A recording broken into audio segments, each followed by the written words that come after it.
నమస్తే మాస్టర్స్. ముందుగా మా జగద్గురు అయిన బ్రహ్మర్షి సుభాష్ పత్రిజీ గారికి, అలాగే స్వర్ణమాల పత్రిజీ గారికి మన ప్రణామాలు తెలియజేసుకుంటున్నాను. మాస్టర్స్, ఈ దినము మనం బ్రహ్మ విత్ వరిష్ట పద్మా జక్కా గారిని ఆహ్వానించుకున్నాం మన ప్లాట్ఫామ్కి. డియర్ ఫ్రెండ్స్, అమ్మగారిని మనకి పరిచయించేందుకు మన master Suchitra Bopanna from USA నుంచి మనకి మేడంని పరిచయం చేస్తారు. ఇప్పుడు మన మేడం సుచిత్ర బోపన్న గారిని ఆహ్వానించి మన బ్రహ్మ విత్ వరిష్ట పద్మా జక్కా గారిని మనకి పరిచయం చేయమని కోరుకుంటున్నాను. ధన్యవాదాలండి. Thank you so much Lakshman sir. ఈ అవకాశాన్ని, నిజంగా అమ్మని పరిచయం చేయటం అనే అవకాశాన్ని నాకు అందించినందుకు మీకు కృతజ్ఞతలు తెలుపుకుంటూ, నా పేరు సుచిత్ర అండి. మేము యుఎస్లో హ్యూస్టన్లో ఉంటాము. ఈ మలేషియా టీం వారందరికీ కూడా కృతజ్ఞతలు తెలుపుకుంటూ అమ్మ గురించి కొంచెం తెలుసుకుందాం. అమ్మ కమ్యూనిస్ట్ ఫ్యామిలీలో జన్మించడం వల్ల వారికి ఆధ్యాత్మిక పరంగా కానీ, పూజలు కానీ వాటి గురించి అంత పరిచయం లేకపోవటం, తర్వాత ఎప్పుడైతే వివాహం జరిగిందో అప్పుడు వారి ఆడపడుచు గారి ద్వారాగా చక్కగా పూజలు చేయటం, అలాగే స్తోత్రాలు, హోమాలు ఇవన్నీ వారి ద్వారాగా తెలుసుకున్నారు. అప్పుడు ఏంటంటే పిల్లలు బాగుండాలి, ఇల్లు బాగుండాలి, చక్కగా ఈ ప్రపంచం అంతా బాగుండాలి, ఇదే సంకల్పంతో చేస్తా ఉండేవారు. తర్వాత అలా చేస్తా ఉన్న క్రమంలో ఏదో ఇది కాదు, ఇంకా ఏదో ఉంది అని అనుకుంటూ ప్రయాణం సాగిస్తూ ఉండగా వారికి ఎక్కిరాల 1980 సంవత్సరంలో ఎక్కిరాల భరద్వాజ గారి సాయిబాబా జీవిత చరిత్ర చదవటం జరిగింది. ఆ చదివిన ఆ క్షణంలో నుంచే ఏదో ఉంది, ఇంకా ఏదో నేర్చుకోవాలి, ఇది కాదు అని ఒక జిజ్ఞాస మొదలైంది. ఆ జిజ్ఞాసలో ఎంతో మంది గురువుల్ని కలవటం, ఆ గురువుల్ని కలిసినా కూడా ఇది కాదు, ఇంకా ఇంకా అంటే ఎన్నో చేసేవారు. ఆ గురువుల ద్వారాగా ఎంతో జ్ఞానాన్ని తీసుకున్నారు, ఎన్నో యోగాలు చేశారు. అయినా సరే ఇది కాదు, ఇంకా ఉంది అనే ఆ ప్రయాణంలో 1997 సంవత్సరంలో వారి పెద్దన్నయ్య గారి ద్వారాగా పత్రిజీ గారిని కలవటం, వారి ద్వారాగా ఆ రోజు పత్రిజీ గారు విజయవాడ రావటం, విజయవాడ వచ్చినప్పుడు వారిని కలవటం, చక్కగా వారి కుటుంబం అందరూ కలిసి పత్రిజీ గారి దగ్గరికి వెళ్ళటం, ఆ పత్రిజీ గారు చక్కగా వేణునాద ధ్యానాన్ని వారికి ఆ క్షణంలోనే అందించటం, వారు చక్కగా ధ్యానాన్ని చేయటం, ఆ ధ్యానంలోనే వారికి ఎంతో ఆనందం నా లోపలే ఉంది అని వారు తెలుసుకోవటం జరిగింది. ఆ క్షణం నుంచే ఆ కుటుంబంలో అందరూ కూడా వారికి ఈయనే మన గురువు, ఈయన ద్వారా గాని మనం తెలుసుకోవాలి జ్ఞానాన్ని అని ఆ క్షణం నుంచే వారిని పితామహ పత్రిజీ గారిని వారు గురువుగా అంగీకరించడం జరిగింది. అప్పటి నుంచి ఇప్పటి వరకు కూడా అదే సాగుతూ ఉన్నారు. అట్లా ఈ ప్రయాణంలోనే చక్కగా వారికి విజయవాడ పిరమిడ్ స్పిరిచువల్ సొసైటీని మన జక్కా రాఘవరావు గారికి అందించటం జరిగింది. వారు అలా బయట ఊర్లు వెళ్ళి వారు జ్ఞానాన్ని అందిస్తూ ఉంటే, అమ్మేమో ఇంట్లో ఉండి ఎక్కడెక్కడ పక్కన చుట్టుపక్కల విజయవాడ చుట్టుపక్కల నుంచి వచ్చిన అందరికీ కూడా చక్కగా మంచి ఆతిథ్యాన్ని అందిస్తూ, ఎవరు వచ్చినా కూడా ఏ టైం అయినా సరే చక్కగా అందరికీ, అంటే అమ్మని చూస్తేనే మా అందరికీ అనిపించేది ఒక అన్నపూర్ణ లాగా. అలాగే ఆ ఓర్పు, సహనం, ఈ రెండు అసలు అమ్మని చూస్తేనే నాకు మొదటిసారి ఫస్ట్ కలిగిన అనుభూతే అది, ఇప్పటికీ అదే ఉంటుంది. సో అందరికీ అట్లాగా ప్రతి ఒక్కరికి కూడా చక్కగా ఆ ధ్యానాన్ని ఇప్పటికీ కొనసాగిస్తూనే ఉన్నారు. మా యుఎస్ఏలోనే కాకుండా ఇండియాలో ప్రతి చోట అమ్మ చక్కగా జ్ఞానాన్ని అందించటం, వారికి తెలిసినంత జ్ఞానాన్ని అప్పుడు అందించేవారు. ఇప్పుడు ఎన్నో పుస్తకాలు చదవటం దాని ద్వారాగా మనకి ఫస్ట్ మాకైతే లలితా సహస్రనామం ద్వారాగా అమ్మ పరిచయం అవటం. అప్పటి వరకు ఏంటంటే లలితా సహస్రనామం అంటే అదేదో ఒక శ్లోకంగానో, లేకపోతే ఒక మంత్రంగానో అలా చూసుకుని, అలా చదివి ఇచ్చేసేవాళ్ళం. కానీ ఎప్పుడైతే అమ్మ ద్వారాగా దాని అంతరార్థం తెలుసుకున్నామో, లలితా సహస్రనామం అంటే ఏమీ లేదు. దానిలో ఉన్నదంతా అసలు ఎట్లా ఈ ఈ ఈ బ్రహ్మాండం అంతా ఎలా ఆవిర్భవించింది, దానిలో నుంచి ఈ అండము ఎలా వచ్చింది, దాన్ని మన చక్రాలు, మన లోపల చక్రాలేంటి, మన జీవనం ఎలా సాగించాలి, ఇదంతా ఉన్నదంతా దాంట్లోనే అని అమ్మ మాకంతా చక్కగా వివరించడం జరిగింది. తర్వాత శుద్ధ చైతన్యం దానిలో ఈ పంచభూతాలు, లోపల పంచ కర్మేంద్రియాలు, వీటన్నిటిని చక్కగా ప్రతి ఒక్కటి వివరించడం జరిగింది. తర్వాత మన షిరిడీ సాయిబాబా గారి గురించి, తర్వాత అట్లాగే మన ఇప్పుడు పతాంజలి మహర్షి గురించి, అసలు పతాంజలి మహర్షి గురించయితే ఊరికే వింటా ఉండేవాళ్ళం. యోగా సూత్రాలు అంటే ఊరికే భౌతికంగా మనం సూర్య నమస్కారాలు లేకపోతే ఇలాగే అనుకునేవాళ్ళం. కానీ ఆయన ఆవిర్భావం, ఆ పతాంజలి మహర్షి ఆవిర్భావం వింటుంటేనే లోపల నుంచి ఎంతో అబ్బా! ఇంత ఉందా మనకి తెలియని జ్ఞానం అని అనిపిస్తా ఉంటుంది. అట్లా అమ్మ దగ్గర నుంచి మేము ఎంతో జ్ఞానాన్ని ప్రతిరోజు మనకి పత్రిజీ చెప్తుంటారు కదా! ప్రతిరోజు ఒక కొత్త విషయాన్ని నేర్చుకోవాలి అని చెప్పి.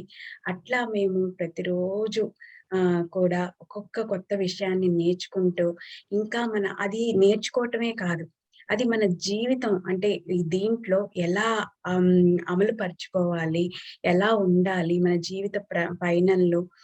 అంటారు కదా, ముందు ఇంట్లో ఉంటే తర్వాత ప్రపంచం అని.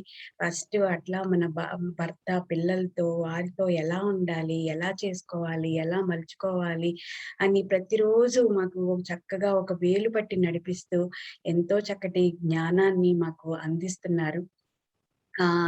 వారు పద్మపత్ర నిమాంబస అనే పుస్తకాన్ని కూడా అందించారు.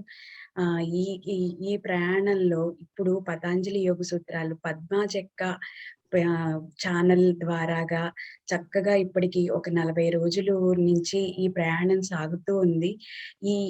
ఇది కూడా ప్రతి ఒక్కరికి అందచేయాలి. ఎందుకంటే అమ్మ పత్రిజీ గారికి ఇట్లా పతాంజలి యోగ సూత్రాలు స్టార్ట్ చేద్దాము అనుకున్నప్పుడు నేనే అనుకున్నాను, మీరు చేస్తున్నారు. నేనే ఇది చేద్దాం అనుకున్నాను, మీరు స్టార్ట్ చేశారు, గో హెడ్ అన్నారు. సో అందుకని అమ్మకి ఇంకా ఇంకా ఇంకా ఎంతో ఆనందం. ఎందుకంటే ఒక గురువు గారే అలా అనుకుని అది వీరికి చేరటం అనేది చాలా ఆనందంగా ఉందని ప్రతిరోజు మాతో పంచుకుంటూ ఉంటారు. సో ఈరోజు మనం వారి ద్వారాగా ఆ పతాంజలి యోగ సూత్రాలు, అసలు పతాంజలి ఎలా ఆవిర్భవించారో అవన్నీ అమ్మ ద్వారాగా మనం తెలుసుకుందాం. వెల్కమ్ అమ్మా. Welcome to PSSM Malaysia. అమ్మా చెప్పండి. అమ్మ ఆత్మ ప్రణామాలమ్మా మీకు. ఆత్మ ప్రణామాలు కూడా. ఎందుకంటే ఇంత గొప్పగా మీరు జక రాఘవరాజు సార్ ధ్యానం చెప్పడం కాదు, ధ్యానము, పిరమిడ్, సేవ మీ లోపలే మిళితమై ఉన్నాయి అనేది ఈ ఆంధ్రప్రదేశ్ మాత్రమే కాకుండా ప్రతి ఒక్కరికి తెలిసిన విషయం. మీ క్లాస్ వినడం మా భాగ్యం. నమస్తే అమ్మా. ముందుగా మలేషియా తెలుగు వారందరికీ నా హృదయపూర్వక ధన్యవాదములు. ఓకే మాస్టర్స్, మరి ఈరోజు నాకు ఇచ్చిన టాపిక్ పతంజలి యోగ సూత్రములు. సో ముందర ఈయన ఒక పతంజలి మహర్షి అనగానే మనకి ఏం గుర్తొస్తాయండి? ఈయన పతంజలి యోగ శాస్త్రం అనగానే మనకి యోగాసనాలు అవన్నీ గుర్తొస్తాయి. అంటే ఎక్కువగా ప్రాచుర్యపోయింది శరీరానికి సంబంధించిన ఆసనాలు అవి అనుకుంటాం, కానీ వాస్తవంగా చెప్పాలంటే మన పతంజలి మహర్షి ఇచ్చింది మన జీవితానికి పారమార్థిక లక్ష్యం ఏంటంటే యోగము. ఆ యోగములోనే మన ముక్తి, మోక్షం అనేది మనకు వస్తుందన్న విషయాన్ని మర్చిపోయి ఎక్కువ భాగం ఆసనాల మీద మనకి ప్రాముఖ్యత ఇస్తున్నారు. వాస్తవంగా అది కాదు అని చెప్పింది. ఆ విషయాన్ని ఇక్కడ తెలుసుకోవాలి ముందర. అయితే ఈ మహర్షి మనకి ఈయన ప్రాచీనులు, అతి ప్రాచీనులు, ప్రసిద్ధులు అన్నమాట. అసలు ఈయన అవతారం ఎలా జరిగిందో మన ఒక విషయం తెలుసుకునేటప్పుడు ఆయన గురించి పూర్వాపరాలు తెలుసుకోవడం కూడా మనకి అవసరమే. కాబట్టి ముందర ఆయన ఆవిర్భావం ఎలా జరిగిందో అన్న విషయాన్ని మనకి కొంచెం తెలుసుకుని తర్వాత ఆయన ఇచ్చిన సూత్రాలు చాలా కొంచెం మాత్రమే నేను చెప్పగలను నాకు ఇచ్చిన. సో ఈ విధంగా మనకి ఆయన గురించి తెలుసుకున్నాం. ముందర పతంజలి మహర్షి ఎవరో అన్న విషయాన్ని మనకి కొంచెం తెలుసుకుని తర్వాత ఆ సూత్రాల్లో పెడదామండి. పతంజలి మహర్షి అంటే మనకు పూర్వం మనకి వైకుంఠం అనేది ఉంది. మన ఎక్కడ ఆయన ఉంటారో తెలుసుగా, శ్రీమన్నారాయణుడు పవళించే ఇదే ఆదిశేషుడే ఆ యొక్క పతంజలి మహర్షి అనమాట. అంటే ఒకానొక కాలంలో అతి ప్రాచీన కాలంలో ఋషులందరూ వెళ్ళి ఆ విష్ణుమూర్తిని వేడుకున్నారంట. మానవుడు భూలోకంలో మానవుడు త్రికల్మషాలతో బాధపడుతున్నారు, వాళ్ళని ఆ త్రికల్మషాల నుండి బయటపడవేసి వాళ్ళ ముక్తి మార్గం వైపు పయనించే చేయవలసిన బాధ్యత మీకుంది స్వామి, మీరు అవతరించండి అని విష్ణుమూర్తిని అడగడం ఆ ఋషులు జరిగిందనమాట. సో ఆ విధంగా అప్పుడు అడిగినప్పుడు ఆ విష్ణుమూర్తి అన్నారు, నేను దీనికోసం రావాల్సిన అవసరం లేదు, ఆదిశేషుడే వస్తాడులే దానికి అని చెప్తారనమాట. సరే ఇంత చిన్న విషయానికి నేను ఎందుకు రావాలని. సరే అదే విధంగా అదేలాగా అప్పుడు ఆదిశేషుడు అంటారు, నేను ఎలా వెళ్తాను అని చెప్పేసాను. సమయం వస్తుంది లేవయ్యా, ఆ సమయం వచ్చినప్పుడు మీరు వెళ్తారులే అని చెప్పడం జరుగుతుంది. అది కొంతకాలం అయిన తర్వాత ఒకనొక మన భూలోకం మనకి ఇక్కడ భూలోకంలో చెన్నై దగ్గర మనకి ఒక ఊరుంది, చిదంబరం దగ్గరగా ఉంటుంది. అక్కడ ఒక గ్రామంలో ఒక గోనిక అనే ఒక స్త్రీమూర్తి సూర్య భగవానికి తపస్సు చేస్తూ ఉంటుంది అనమాట. ఆవిడ వివాహం అది చేసుకోకుండా తన యొక్క జీవితాన్ని సూర్య భగవానుడి ఆరాధిస్తూ మోక్షం పొందాలనే ఉద్దేశంతోనే చేస్తుంది. అలా ప్రతిరోజు చేస్తున్నప్పుడు ఒకానొక సమయంలో ఆయన ప్రత్యక్షమవుతారు.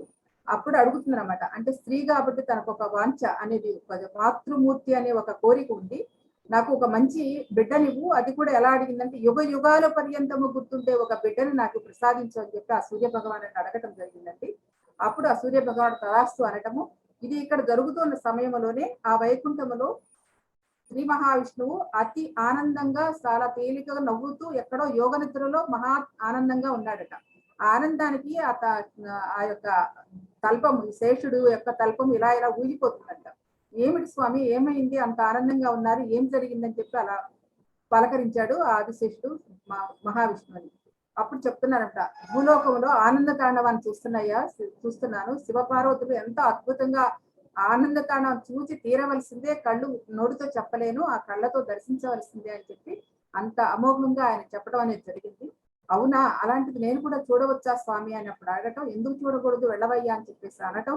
ఆ విధంగా పతంజలి అంటే ఆ యొక్క ఆదిశేషుడు ఆ శివ ఆనంద తాండవం చూడటానికి పైనుంచి అదే సమయంలో ఒక పాము రూపముల, అంటే మనకి అన్ని చూస్తూ ఉంటే విగ్రహాలను చూస్తుంటే పైన ఒక ఋషి రూపము, కింద పాము రూపమే ఉంటుంది పతంజలి అనగానే.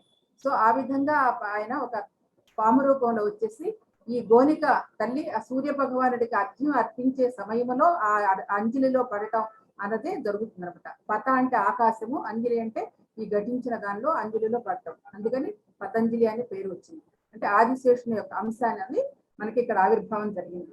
సో అలా వచ్చిన తర్వాత ఆయన మరి భూలోకానికి వచ్చాడు కాబట్టి ఆ యొక్క శివ తాండవ ఆనంద తాండవాన్ని చూడాలంటే కొంత ఎనర్జీ కావాలి కాబట్టి కొంతకాలం చక్కగా సాధన చేసి ఆ తర్వాత ఆ యొక్క ఆ చిదంబర క్షేత్రంలోకి ప్రవేశించడానికి ఆ ఎనర్జీస్ కావాలి కాబట్టి ఆయన సాధన చేసిన తర్వాత ఒక రోజున ఒక ప్రదోష వేళ ప్రతిరోజు ఇప్పటికీ జరుగుతుందని ఎంతో మంది మహాద్రష్టులు చెప్తూ ఉంటారు.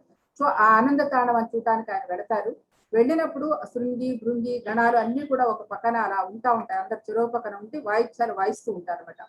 అప్పుడు నంది అంటాడనమాట, ఈయనకి కాళ్ళు లేవు కదండి, ఈయనన్ని చక్కగా వాయించి వీళ్ళందరూ చక్కగా గణాలందరూ పాడుతూ ఉంటే శివపార్వతులు తాండవం చేస్తూ ఉంటారు.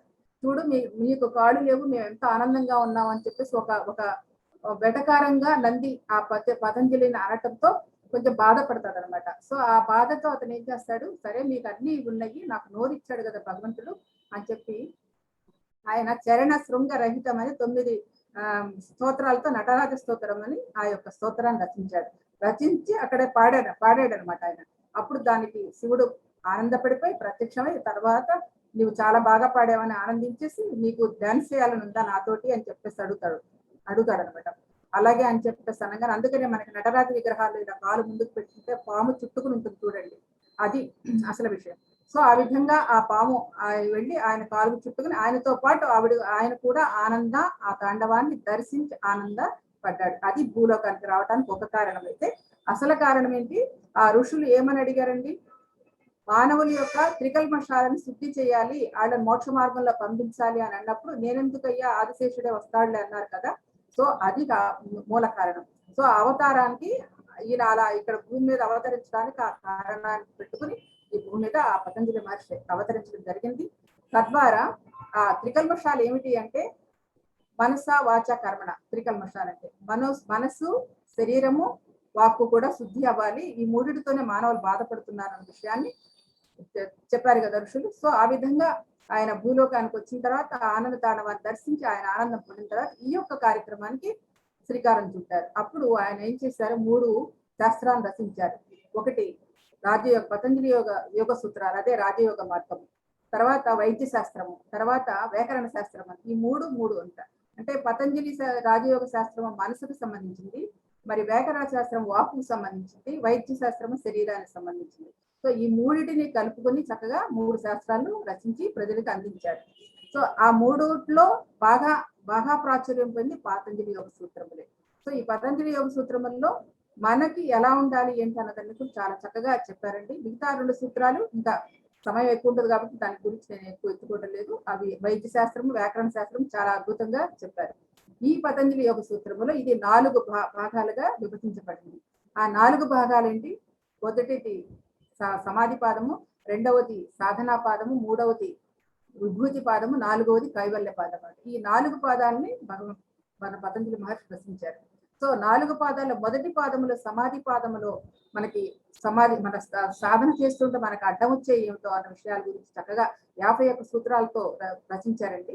రెండవదైన సాధనా పాదములో మన సాధనలోకి వెళుతూ ఉంటే మనం ఇంకా ఏమేమి క్లియర్ చేసుకోవాలన్న విషయాన్ని చక్కగా 2వ పాదంలో దాన్ని రచించారు. అలాగే 3వ పాదంలో 55 సూత్రాలతో మన సాధన ద్వారా మన సిద్ధి పొందినప్పుడు కొన్ని శుద్ధులు వస్తాయి. అంటే మనకి విభూతి పాదం అంటే విభూతులు వస్తాయి, గొప్ప గొప్ప అనుభవాలు వస్తాయి. ఆ అనుభూతుల్ని మనం ఎలా సంయమనం చేసుకోవాలి, ఎలా అవగాహన చేసుకోవాలన్నది ఆ 55 సూత్రాల్లో రచించారు. విభూతి పాదంలో ఆఖరిదైన కైవల్య పాదం అంటే చరమ స్థితి అనమాట. మానవుడు కైవల్యం పొందే స్థితి ఏదైతే దాని 34 సూత్రాల ద్వారా దానిలో అందించబడింది అనమాట. ఇట్లా 4 పాదాలలో చక్కగా ఆ పతంజలి యోగ సూత్రాన్ని చక్కగా మనకి అందించారు. అందుకనే ఆ తల్లి ఏం కోరుకుందో, యుగాల పర్యంతం ఉండాలని కోరుకుంది ఆ తల్లి. అంటే ఆనాటికి ఎంతోటో ప్రాచీనుడు. ఈ రోజుకి మనం యోగం అనగానే ఎవరిని గుర్తు తెచ్చుకుంటాం? ఆ పితామహుడినే గుర్తు తెచ్చుకుంటాం. సో యోగం అనగా ఆ పతంజలి మహర్షి గుర్తొస్తారు. అందుకే ఆ తల్లి ఆ యొక్క ప్రజల యొక్క క్షేమం కోరే అలా అడిగింది. యుగాల పర్యంతము ఆ యొక్క మానవుడు ఆ కొడుకు ఉండాలని చెప్పేసి. సో ఈ విధంగా ఆయన చేసిన ఆ యొక్క 4 పాదాలలో కూడా మొదటి పాదంలోనే ఒక చక్కటి స్తోత్రం చెప్తారండి. ఆయన సూత్రాలన్నీ కూడా 195 సూత్రాలు ఉంటాయి మొత్తం కలిపి. మొదటి సూత్రంలోనే మనకు చెప్తారు అధహ యోగాను శాస్త్రం. అధహ యోగాను శాస్త్రం అని చెప్తారు. సో అధహ అంటే ఇప్పుడు, యోగం అంటే యోగము కలయిక, శాసనం అంటే శాసించడం కదా, ఇన్స్ట్రక్షన్స్ అంటారు. అంటే ఆచరించి చూపించాలని చెప్తున్నారు. అధహ అంటే ఇప్పుడు, అంటే ఎవరికైతే ఆకలేసినప్పుడు అన్నం పెడితేనే ఇక్కడ తృప్తిగా తింటారు. దాహం వేసినప్పుడు నీళ్ళు ఇస్తేనే ఆ దాహాన్ని తీర్చుకుంటారు. నీళ్లు తాగినప్పుడు మామూలుగా ఆ దాహం లేనప్పుడు ఇస్తే వాళ్ళకి ఆ అనుభూతి పొందరు, ఆ ఆనందం పొందరు. అదే విధంగా యోగము కావాలని ఎవరికైతే తపన కలుగుతుందో, ఎవరికైతే ఆసక్తి కలుగుతుందో, ఎవరికైతే దాని మీద జిజ్ఞాస ఉందో వారికి మాత్రమే ఈ యొక్క ఇన్స్ట్రక్షన్స్ ఇవ్వబడినవి. వారు ఇన్స్ట్రక్షన్స్ అంటే ఇది ఆచరించేదే తప్ప ఒక బోధ కాదు, ఒక ప్రవచనం కాదు, ఒక వ్యాకరణం కాదు. కేవలం ఆచరించడానికి కావలసిన సూత్రాలు ఇవ్వబడినవి. ఇది ఆచరించుకుంటే జీవితంలో మీరు బుద్ధికి వస్తారు అని చెప్పటమే ఆయన ఉద్దేశం. అతహ అంటే ఇప్పుడు ఎవరికైతే ఆ యోగం మీద జిజ్ఞాస ఉందో, శక్తి ఉందో, ఆతృత ఉందో, తపన ఉందో వారికే ఈ శాసనములు ఈ యొక్క ఆచరణ ఇవ్వబడుతుంది, ఈ సూత్రాలు ఇవ్వబడుతున్నాయి అన్న విషయాన్ని ఆ మొదటి సూత్రంలో చెప్తారండి. ఆ తర్వాత 2వ సూత్రం యోగా చిత్త వృత్తి నిరోధ అనుకుంటాం. మనకి ధ్యానంలో కూర్చోగానే మనం అదే చెప్తుంటాం, యోగ చిత్త వృత్తి నిరోధ అంటే. అసలు యోగం అనగా ఏమి? యోగం అంటే మనకి ఏమనుకుంటాం, ఒక దానితో ఒకటి కలయిక. ఏమిటే కలయిక అంటే బాహ్యంలో మీకు అందరికీ తెలిసింది, నేను కొత్తగా చెప్పేది ఏం లేదు. ఒకదానితో ఒకటి కలయిక అంటే వివాహం జరుగుతుంటే వివాహ కళ్యాణ యోగం అంటాం, ఒక గృహం కనుకుంటే గృహయోగం అనుకుంటాం. సో ఇలాగ ఉంటుంది. కానీ మనకి ఇక్కడ యోగ అంటే ఏంటి, జీవాత్మ పరమాత్మల కలయికే యోగము.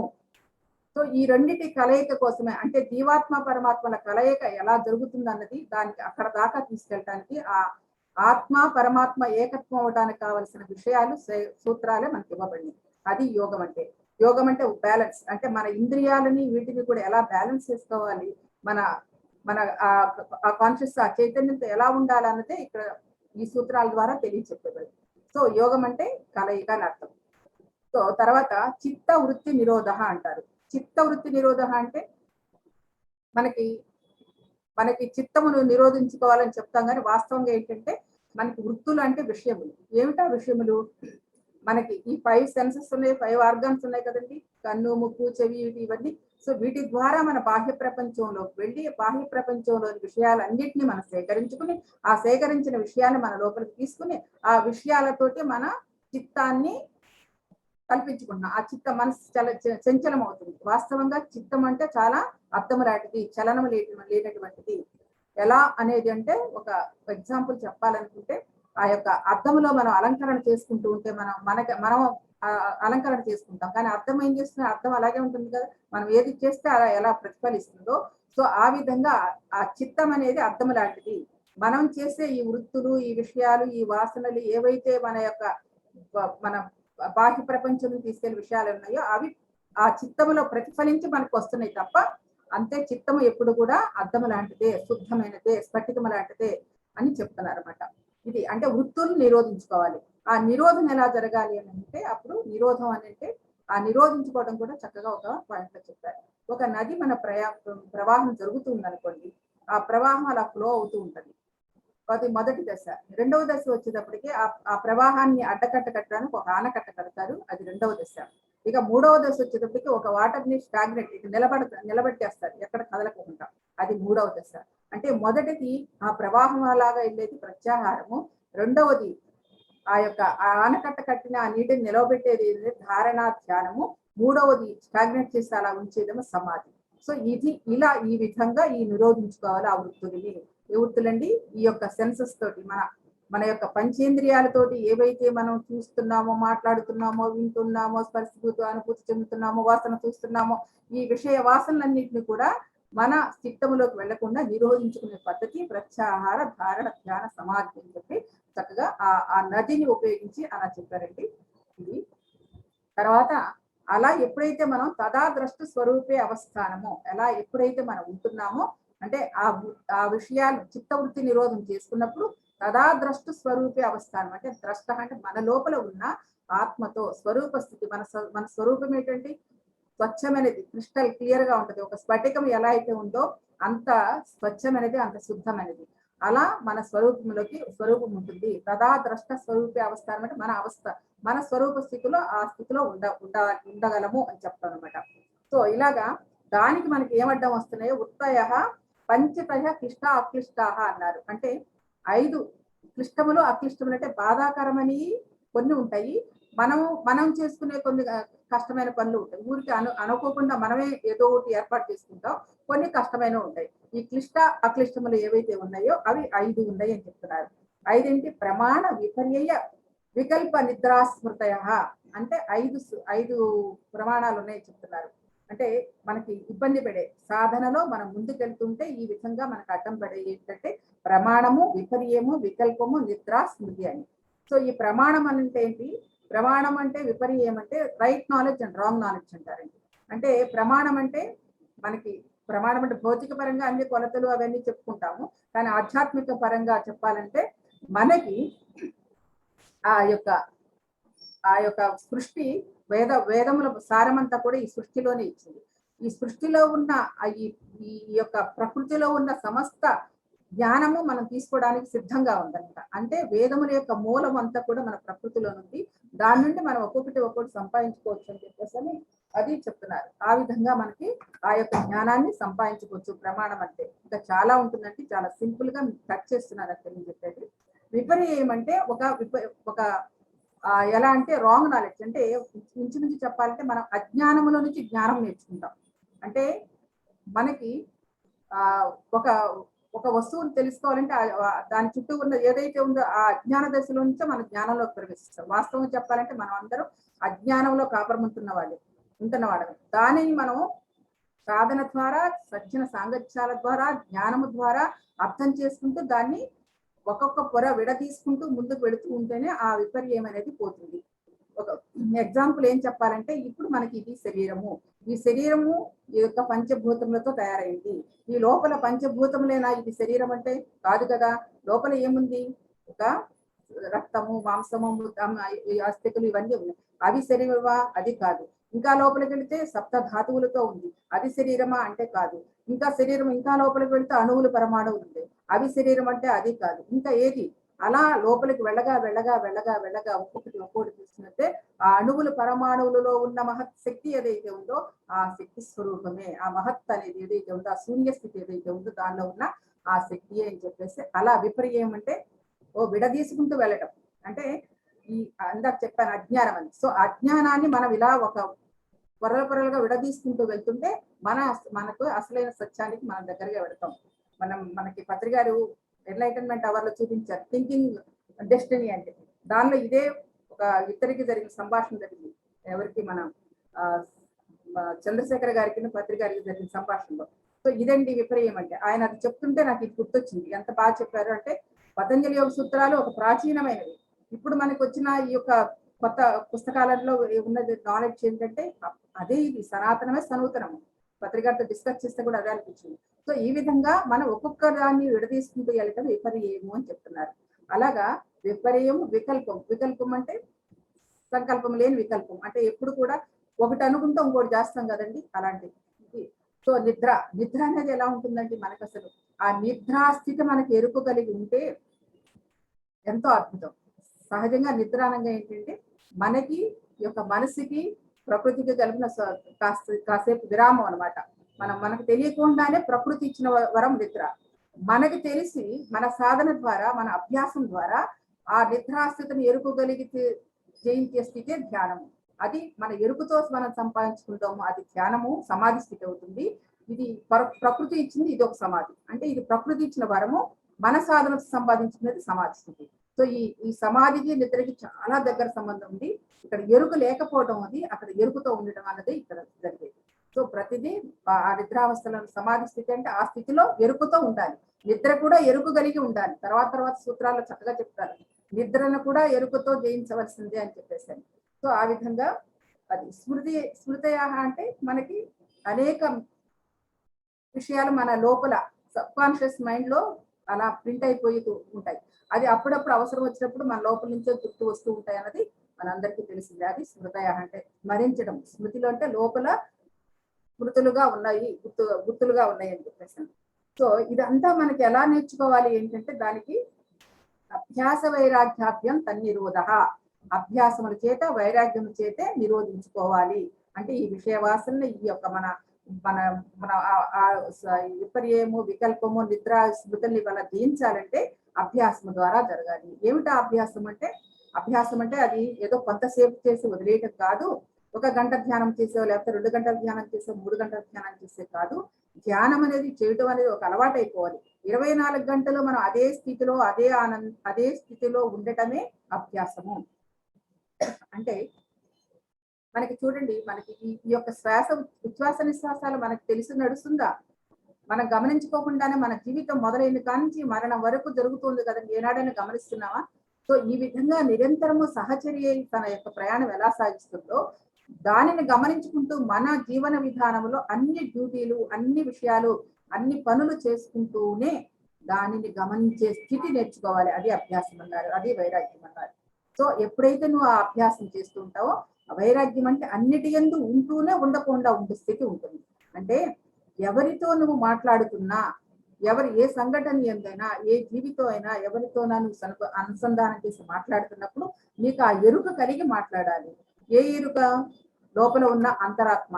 అంటే ఈ విషయాలన్నీ తీసుకెళ్తున్నాడు. చివరికి ఎలా తీసుకెళ్తున్నాడు?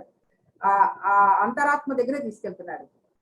ఎప్పుడైతే నువ్వు మాట్లాడేటప్పుడు నీ లోపల ఉన్న ఆ దైవ స్థితిని, నీ లోపల ఉన్న ఆ యొక్క అంతరాత్మను అనుసంధానం చేసుకుంటే ఎదుటిలో ఉన్నవాడు కూడా అదే మాట్లాడుతున్నాడు అన్న విషయం మనకి అవగాహన అవుతుంది.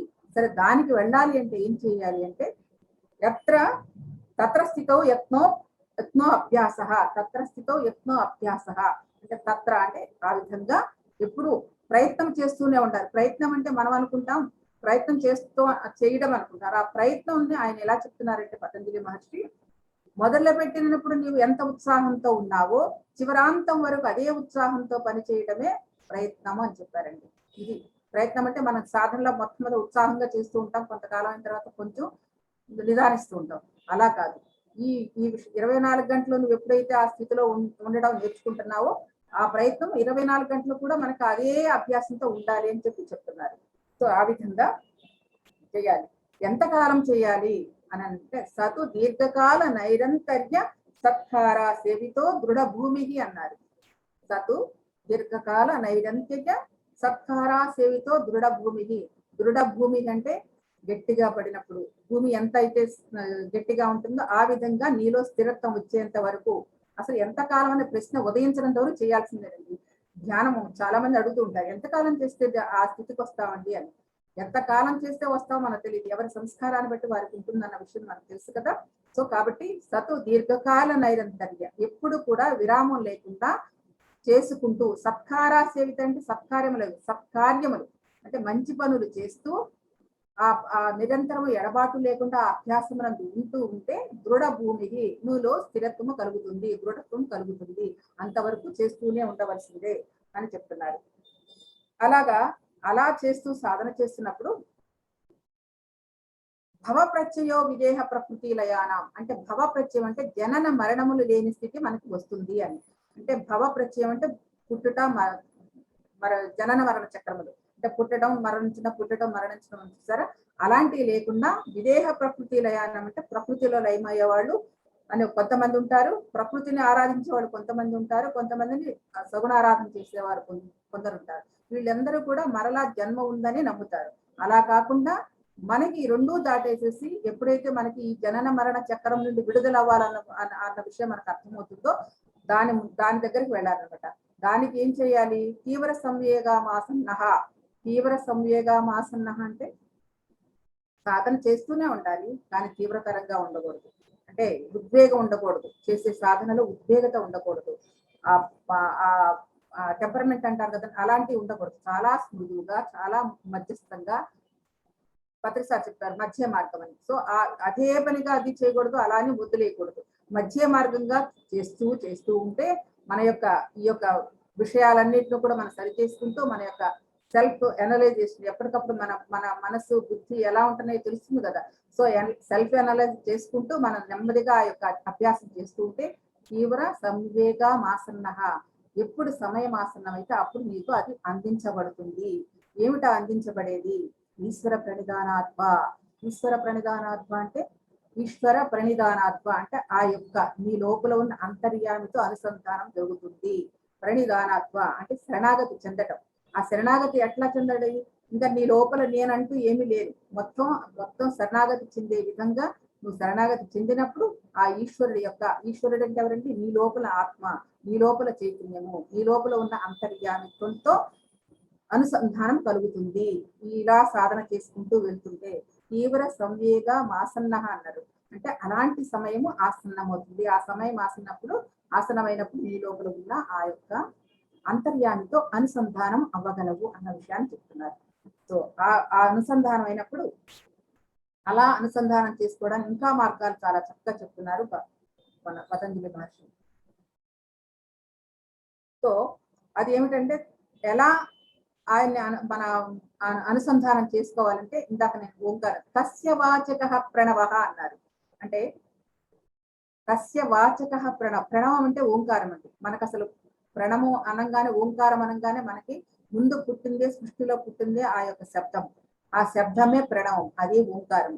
సో ఆ ఓంకారాన్ని ఎలా ఉచ్చరిస్తావో అన్నది చెప్తున్నారు ఇక్కడ.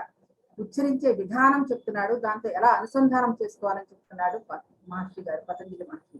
నువ్వు ఎప్పుడైతే ఆ ఓంకారాన్ని జపిస్తున్నావో, ఉచ్చరిస్తున్నావో, ఉచ్చరించేవాడు ఉచ్చరించబడేది ఏకమవ్వాలి అని చెప్తున్నారు. అంటే ఉచ్చరించేవాడు మనం చేస్తున్నాం అనుకుంటాం, మనం ఎలా అయితే ఉచ్చరిస్తున్నామో ఆ ఉచ్చరణ ఎలా లోపల నుంచి జరుగుతుందో ఆ రెండింటిని ఏకం చేసే విధానమే ప్రణవము. అంటే ఆ ఏకత్వం పొందినప్పుడు నీ లోపల ఈశ్వరుడే పలుకుతున్నాడు, నీ లోపల ఉన్న ఈశ్వర ప్రజ్ఞ పలికిస్తుంది. ఇక్కడ నేను అనేది లేదు. ఈ పొరలన్నీ దాటిపోతే ఇవన్నీ 7 లేయర్స్ ఉన్నాయి, మనకి 7 కోర్సెస్ ఉన్నాయి. సో ఈ 7 కోర్సెస్ ఒక్కొక్కటి దాటుకుని ఆ ఈశ్వర ప్రణిధానాత్వ, ఆ ఈశ్వర ప్రజ్ఞతో మనం అనుసంధానం అవడానికి ఈ ప్రణవం అనేది చాలా చక్కగా పనిచేస్తుంది.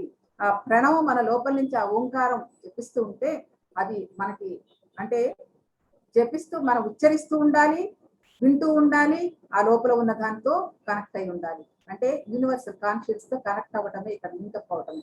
ఎప్పుడైతే మనం ఆ ప్రణవం చేస్తూ ఉంటామో మనలో ఒకనొక వెలుగు అనేది వస్తుంది. అదే విశోకావా జ్యోతిష్మతి అన్నది. అంటే శోకము లేనటువంటి, ఎటువంటి శోకము లేనటువంటి జ్యోతిష్మతి, ఆ వెలుగు అనేది మనలోనే ప్రజ్వరిల్లుతుంది. ఆ ప్రజ్వరిల్లిన వెలుగు, నీ లోపల ప్రజ్వరిల్లిన ఆ వెలుగు నీ చుట్టూ ఉన్న వాతావరణాన్ని కూడా వెలిగింపు చేస్తుంది, ప్రజ్వరిల్లింపు చేస్తుంది. నీ చుట్టూ ఉన్న వాతావరణంలో ఉన్న సంఘటనలు గాని, మనుషులను గాని, ఎవరిని కూడా నీ లోపల ఏ వెలుగైతే చూస్తున్నావో అందరి యందు ఆ వెలుగునే చూడగలిగే స్థితి నీకు వస్తుంది అని చెప్తున్నారండి పతంజలి మహర్షి. సో అది సస్యవాచక ప్రణవ అని చెప్పేది. సో ఆ వాచక అంటే ఆ ప్రణవాన్ని ఉచ్చరించేటప్పుడు ఆ కనెక్షన్ మనం తెలుసుకుంటే చాలా అద్భుతంగా ఉంటుందండి. అంటే మనం ఎప్పుడైతే ఉచ్చరిస్తున్నామో ఆ ఉచ్చరణ వినాలి, మనం చేసే వాచకం వినాలి. ఆ రెండింటిని సంయోగం జరిగినప్పుడు జరిగే ఒక అనుభూతి కూడా ఉంటుంది. ఆ మూడు కలిసినప్పుడు జరిగే ఒక ఆనంద స్థితి మనం చేసే ధ్యానం. అది కూడా ఎంతసేపు చేస్తామంటే తెలియదండి, మనకు చేయగా అది కూడా ఆగిపోతుంది. ఎప్పుడైతే శ్వాసను గమనిస్తూ శ్వాస ఆగిపోతుందో అదే విధంగా అది ఆగిపోతుంది. అది ఎందుకంటే కొంతసేపు అది కూడా తర్వాత సూత్రాలు అవి కూడా ఉండదు, చక్కగా మన ధ్యానంతోనే అనుసంధానం అవ్వచ్చు.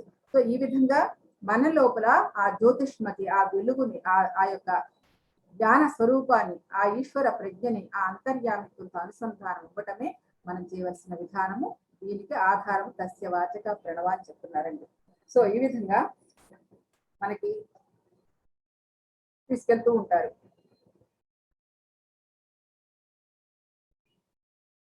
సరిపోయింది మన టైం.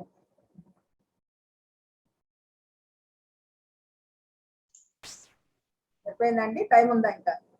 ఇంకో 10 minutes మా 10 minutes ఇంకా అయిపోయింది. సో ఈ విధంగానండి. అలాగే మనకి 2వ అధ్యాయంలోకి వచ్చేటప్పటికి, ఇది మొదటి అధ్యాయంలో కొన్ని సూత్రాలు మీకు పరిచయం చేశానండి. 2వ అధ్యాయంలోకి వచ్చేటప్పటికి యమ నియమాసన ప్రాణాయామ ప్రత్యాహార ధారణ ధ్యాన సమాధి అనేది మనకి అందరికీ తెలిసిన సత్యమే. సో ఆ యమముల గురించి చక్కగా విషయం చెప్తారండి. అందుకే పత్రి గారు ఏం చెప్పారంటే మనకి యమము నియమం అనేది చివరికి పెట్టారు. ఆసన ప్రాణాయామ ప్రత్యాహార ధారణ ధ్యాన సమాధి అని మన ముందు తీసుకొచ్చి యమ నియమాలు చివరికి పెట్టారు పత్రి గారు పతంజలి సూత్రాల్లో. సో ఎందుకు అలా పెట్టారు అంటే ఆ యమ నియమాలు ఎవరైతే ఆచరించాలనుకుంటున్నారో, నిజంగా ఆచరించే వాళ్ళకి వాళ్ళకి ధ్యానమే అవసరం లేదు. అది ధ్యానం లేని వాళ్ళు ఆచరించలేదు, అది ఆయన పాలసీ. సో నిజంగానే కరెక్టే. అది ఆ యమము నియమంలో ఉన్నాయి. మొదట యమములో ఉన్నాయి ఏంటంటే 5 పాయింట్స్. ఏమంటే అహింస, సత్యము, బ్రహ్మచర్యము, అస్థేయము, అపరిగ్రహం అని 5. అలాగే నియమములో శౌచము, సంతోషము, తపస్సు, స్వాధ్యాయం, ఈశ్వర ప్రణిధానం అని 5. సో ఈ 10 మనకి జీవితంలో నిజంగా ఆచరించుకుంటే ఇంకా చేయవలసిన పనే లేదు. ఈ 10 రావాలి. ఎప్పుడైతే మన లోపల ప్రతిష్ఠితమైనయో ఈ 10 పాయింట్లు కూడా మన జీవితంలో, మన హృదయంలో ప్రతిష్ఠితమైతే మన యొక్క ప్రయాణము చక్కగా పతంజలి మహర్షి చెప్పినట్టు ఆ వ్యాకరణం ఏదైతే చెప్పారో ఇన్స్ట్రక్షన్స్ చక్కగా మన జీవితాన్ని మోక్ష మార్గానికి, ఆ యొక్క అనంతమైన ఆనంద స్థితికి తీసుకెళ్తాయని చెప్తున్నారు. మెయిన్ పాయింట్ పతంజలి యోగ సూత్రాల్లో ఉన్నది ఈ 8 అష్టాంగ యోగమే మెయిన్. మిగతా అన్ని తనకి కనెక్టివిటీ అవుతుంది. సో ఆ 8లో కూడా ఈ 4 మన బాహ్యముఖమైనవి, మిగతా 4 అంతర్ముఖంగా జరిగేవి. యమ, నియమ, ఆసన, ప్రాణాయామ అనేవి బాహ్యానికి సంబంధించినవి. మిగతా ధారణ ధ్యాన సమాధి అనేవి ప్రత్యాహార ధారణ ధ్యాన సమాధి అంతర్ముఖంగా చేసేవి.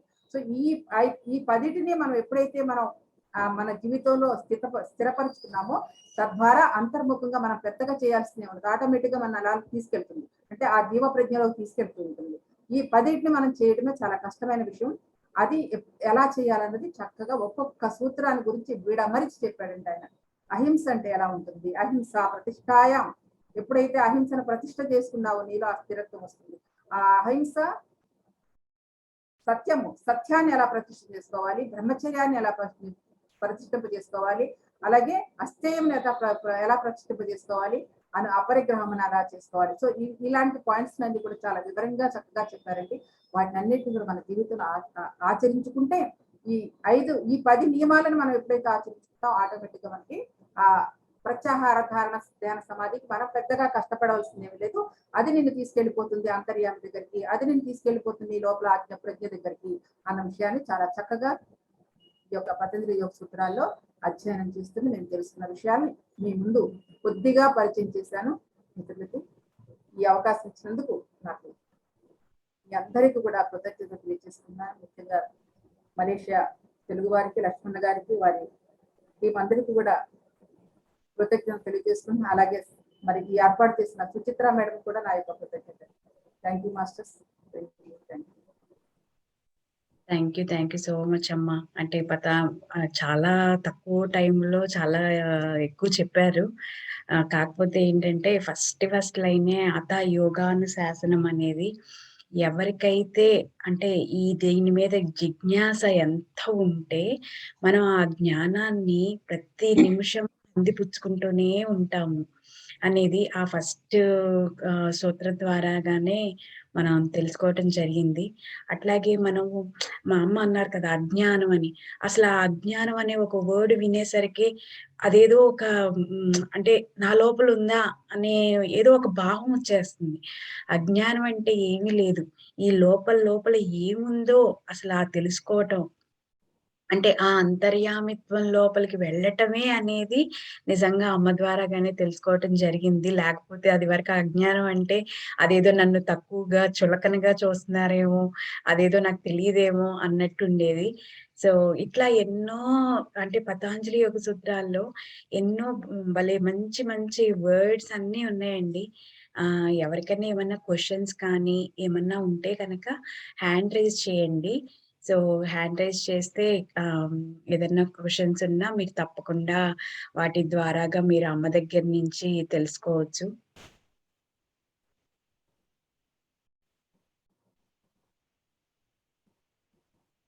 అంటే మీకు ఎలా అనిపించినా ఏదైనా క్వశ్చన్స్ ఉన్నా దేని గురించి అయినా మీరు అడగచ్చు. ఎలా అనిపించింది అంటే వింటుంటే అలాగా. జయల్ సుబ్రహ్మణ్యం గారు.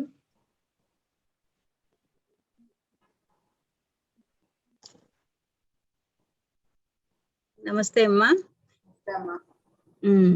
నేను అడగదా మీరు చెప్పిందంతా నేను క్వశ్చన్స్ వేయలేను. ఫస్ట్ మీరు పత అంజలి అని మీరు దానికి చెప్పారు. పత అంతా ఆకాశము, అంజలి అంతా ఏంటమ్మా? అంజలి కట్టించడం, అర్ఘ్యం అర్పిస్తాడు సూర్యుడికి. అవును, అంజలి కట్టిస్తాం. ఆ తర్వాత ఇంకొకటమ్మా, పతంజలికి వచ్చి అతను తల ఉండదు అన్ని ఇక్కడ వరకు రూపం మనిషి రూపం ఉంటుంది, మనిషి రూపంలా ఉంటుంది, కింద నుంచి పాము రూపంలో ఉంటుంది. అంటే ఆ 1000 పడగల పాములాగా చాలా తలలు ఉంటాయి కదా. అవును, అలాగే వచ్చాడు. ఆ పాము రూపంలోనే తోకలాగా వచ్చి ఆ యొక్క ఆవిడ అంజలిలో అర్ఘ్యంగా సమర్పించినప్పుడు పడ్డారనమాట. అందుకనే పత అంటే అంజలి అంటే పత అంజలి. ఓకే. ఆ తర్వాత పుస్తకం పేరు ఏమిటమ్మా? చాలా ఉన్నాయండి పతంజలి యోగ సూత్రాలు, చాలా. అంటే సార్ అయితే సింపుల్ గా ఒక పుస్తకం చేశారు పతంజలి. వివరణాత్మకంగా ఎందులో లేదండి, లేదు. చాలా వాస్ట్ 4 వాల్యూమ్స్ అండి ఇది. వాల్యూమ్ కానీ మొత్తం కలిపి ఇంత పుస్తకాలే వస్తున్నాయి కానీ ఎక్కడా లేవు. ఇంకా మిగతా చూసినా కూడా అన్ని గ్రాంధికంగా ఉంటున్నాయి. సో ఆ గ్రాంధికం మనం చదవలేము. అయితే పత్రి సారు సింపుల్ గా ఒక పుస్తకం చేశారు. పత్రి సార్ ఇచ్చింది అష్టాంగ యోగ మార్గం అండి. పత్రి సార్ ఇచ్చింది చెప్పాను కదా ఇందాక, అష్టాంగ యోగ మార్గం అనే చిన్న పుస్తకం ఉంది. అది చదివితే మనకి మెయిన్ పాయింట్ అర్థమైపోతుంది. చాలా ధన్యవాదాలు. మీకు పూర్తిగా తెలవాలంటే యూట్యూబ్ లోకి వెళ్ళి పద్మా చెక్క అని సెర్చ్ చేయండి. ఇక్కడ నేను పెడతాను చాట్ లో. దాంట్లో ఏంటంటే అమ్మ 40 రోజుల నుంచి ఒక్కొక్క సూత్రం గురించి ఇప్పుడు అంటే మామూలుగా వెళ్ళిపోయారు అట్లా. కానీ ఆ లోపల ఇంకా అంతరార్థం, ఆ లోపలగా ఇప్పుడు ఇందాక మనకు అజ్ఞానం అంటే ఈ కళ్ళు, ఈ పంచేంద్రియాలు, ఈ లోపల మన సెల్స్ ఇట్లా ఎట్లా అయితే అలా లోపలికెళ్తాము. అలాగే ఒక్కొక్క సూత్రాన్ని, ఒక్కొక్క పదాన్ని లోపల దానికున్న మీనింగ్‌ని చెప్తున్నారనమాట. నేనిక్కడ పెడతాను. సో, మీరు దానిలోకెళ్ళి కూడా మీరు వినొచ్చు మొత్తం. చాలా థ్యాంక్స్ అమ్మ. ఎందుకంటే పతంజలి అని చెప్తే పత్రి సార్ కూడాను యోగం అంటే పతంజలినే పేరు వస్తుంది కదా! అందుకు ఇది చాలా ఇంపార్టెంట్ అన్న. ఓకే అమ్మా. చాలా థ్యాంక్స్ అమ్మా. ధన్యవాదాలు. సుచిత్ర సరోజ్ అదంట పెట్టు లింక్. నేను పెడతానమ్మా. ఇప్పుడే పెడతాను. సరోజ్ గారు అన్మ్యూట్ చేసుకో. అవునండి. నమస్తే అండి. నేను మీ క్లాస్ ఈ రోజే చూస్తున్నానండి. వినపడుతుందండి? వినపడుతుందండి. చాలా చాలా బాగుందండి. మీరు చెప్పారు చూడండి, ఆ ఆనందము అన్నారు చూడండి లాస్ట్ స్థితిలో. నేను చిన్నప్పటి నుంచి కూడా అదే స్థితిలో ఉంటున్నానండి. నేను ఈ జన్మలో అయితే నాకు 58 ఏజ్ ఉందండి. నేను ఈ జన్మలో అయితే ఏమీ పెద్దగా ఏమీ చేయలేదండి. చిన్నప్పటి నుంచి నేనేదో ఆనందాన్ని పొందుతున్నాను. నేను చాలా గొప్పదాన్ని, నాకు అన్ని నాలోనే ఉన్నాయి, నేను అందరిలో ఉన్నాను అనే అనుభూతి నాకు బాగా తెలుస్తుందండి. కాకపోతే ఇప్పుడు ఇంకా బాగా అన్ని బుక్స్ చదవటం వల్ల, ఇలాంటి పత్రిజీ గారి, స్వరూపరాణి గారి క్లాస్ వినటం వల్ల అన్ని నేను పొందేది కరెక్ట్ అని నాకు బాగా అర్థమైపోతుందండి. ఇంకా చేయవలసింది కూడా ఏమన్నా ఉన్నదండి ఇంకా ముందు? ఆనందంగా ఉండండి, ఇంకేం చేస్తారు? చేయవలసింది అదే. మీకు ఆనంద స్థితి దొరుకుతుంది కదా, ఉన్నారు, ఆనందాన్ని పొందుతున్నారు, హ్యాపీగా ఎంజాయ్ చేయండి జీవితాన్ని. ఎంతకాలం హ్యాపీగా ప్రతి మానవుడు ఆనందం కోసం వస్తున్నాడు. ఆరోగ్యం అనేది భౌతికత, ఆనందం అనేది మన ఆత్మకి ఆనందం. సో ఆ ఆత్మానందం స్థితిలో మీరు ఉన్నప్పుడు ఇంకా కావాల్సిందే ఉంది. దానికోసమే కదా ఈ పరుగులు, పోరాటాలు, ఆరాటాలు. అదే థ్యాంక్ యూ అండి. నా యొక్క కృప ఎవరి మీద వర్షించిందంటే వాళ్ళకు కూడా అన్ని పనులు శ్రవ్యంగా అయిపోతున్నాయండి. వాళ్ళ జీవితాలు కానీ వాళ్ళ అన్ని అయిపోతున్నాయి. అసలు ఎట్లా ఉందంటే ఒక పరమాత్మ స్థితి అంటే గొప్పదా అన్నట్టుగా ఉంటుంది. అసలు చాలా అసలు అలాంటి గురువు గనక ఆ ఎనర్జీస్ తో, ఆ సిస్టమ్ తో ఉన్న ఎనర్జీతో ఉన్న గురువు ఎవరైనా సరే ఆయనతో పాటు ఆ ఇంటికి వచ్చి కాసేపు ఉన్నా ఆ వాతావరణం మారిపోతుంది. ఆయనతో సాంగత్యంలో కాసేపు ఉన్నా ఆ ప్రభావం మన మీద పడుతుంది. అంత గొప్పది ఆనందం. నేను ఎన్నో హైదరాబాద్ లో ఉంటానండి. ఎన్నో బజార్లు ఇది కట్ అయిపోతుందండి వాయిస్. ఇల్లు మారటం అలాంటి జరుగుతుంది. వాయిస్ కట్ అవుతుందండి ఇంకా. అవునండి. అదే ఎక్కడ పాదం పెట్టినా కూడా అదంతా కూడా చాలా పునీతమైతున్నట్టు, అంతా బాగుపడుతున్నట్టుగా అంటే ఎన్నో అవుతున్నాయండి. ఎవరికైనా పిల్లలు పుట్టకపోయినా, ఎవరికి పెళ్లిళ్ళు కాకపోయినా, ఇలా నేను కొంచెం అంతా వాళ్ళని గురించి ఆలోచించిందంటే ఎలా అంటే వాళ్ళకి అన్ని మంచి సవ్యంగా అయిపోతున్నాయి. వాళ్ళని గురించి బాధపడ్డా ఏది చేసుకున్నా కూడా అయిపోతున్నాయి. నాకు ఇది చెప్పటం కూడా రావట్లేదండి. ఈ మధ్య ఇక నేను పొందేది నేను చెప్పటానికి వస్తుందన్నమాట, చెబుతున్నాను. నేను పెద్దగా చదువుకున్నది లేదు, నాకు నాలెడ్జీ లేదు, ఏది లేదు. ఒక కుటుంబ మామూలు గృహిణిని మాత్రమేనండి నేను. సంతోషం తల్లి, సంతోషం, చాలా ఆనందం. థ్యాంక్ యూ అండి. ధన్యవాదాలండి. మీరు వచ్చి కలిసినందుకు. ఇంకా ఎవరైనా ఉన్నారండి? ఇక్కడ చాట్ బాక్స్ లో పెట్టామండి ప్లేలిస్ట్, అది కాపీ చేసుకోండి. ఎందుకంటే మనం క్లోజ్ చేయంగానే అది పోతుంది. చాలా ధన్యవాదాలు పద్మ మేడం. అదే మీరు ఇప్పుడు మేము విన్నదంతా అది అస్తంగ యోగం గురించి వింటాము, చదువునాము. వచ్చిందా? రాలేదండి, బట్ మాట్లాడండి. ఓకే. అది సో మీరు మొదటిసారి ఆయన ఒక బర్త్ గురించి విన్నాను మేడం. పతంజలి ఒక పుట్టక గురించి ఆయన గొప్పతనం గురించి మీ ద్వారా అది ఇవ్వడం జరిగింది. మళ్ళీ ఆ 4 స్టేజెస్ ఉన్నాయి కదా, ఈ సమాధి, సాధన, విభూది, కైవల్యం అనేసి ఫస్ట్ టైం కూడా అది విన్నాను. ఇప్పుడు మేము ఈ అష్టాంగ యోగాల గురించి మేము ముఖ్యతనం ఇచ్చుకొని దానికి అప్పుడు ఇవ్వలేదు. అప్పుడు ఇది చాలా ధన్యవాదాలు మేడం. ఈ పొద్దు ఈ ఆయన బర్త్ గురించి ఇంత చక్కగా ఫుల్గా మాకు వివరించిన దానికి అది కదా మనకు కావాలి. ఆయన పుట్టక కావాలి కదా. ఆయన ఒక చూడబోదు ఒక అవతార పురుషుడు. ఆయన పుడతప్పుడు అక్కడ శివుడు తాను వాడుతాడు, అక్కడ విష్ణు అంత సంతోషంగా ఉన్నాడంటే అది ఎంత ఆస్పిషియస్ ఒక ఒకేషన్ అది. చాలాగా మాకు చెప్పారు మేడం. చాలా ధన్యవాదాలు. దీనికి సంబడి అంటూ టాక్. ధన్యవాదాలు.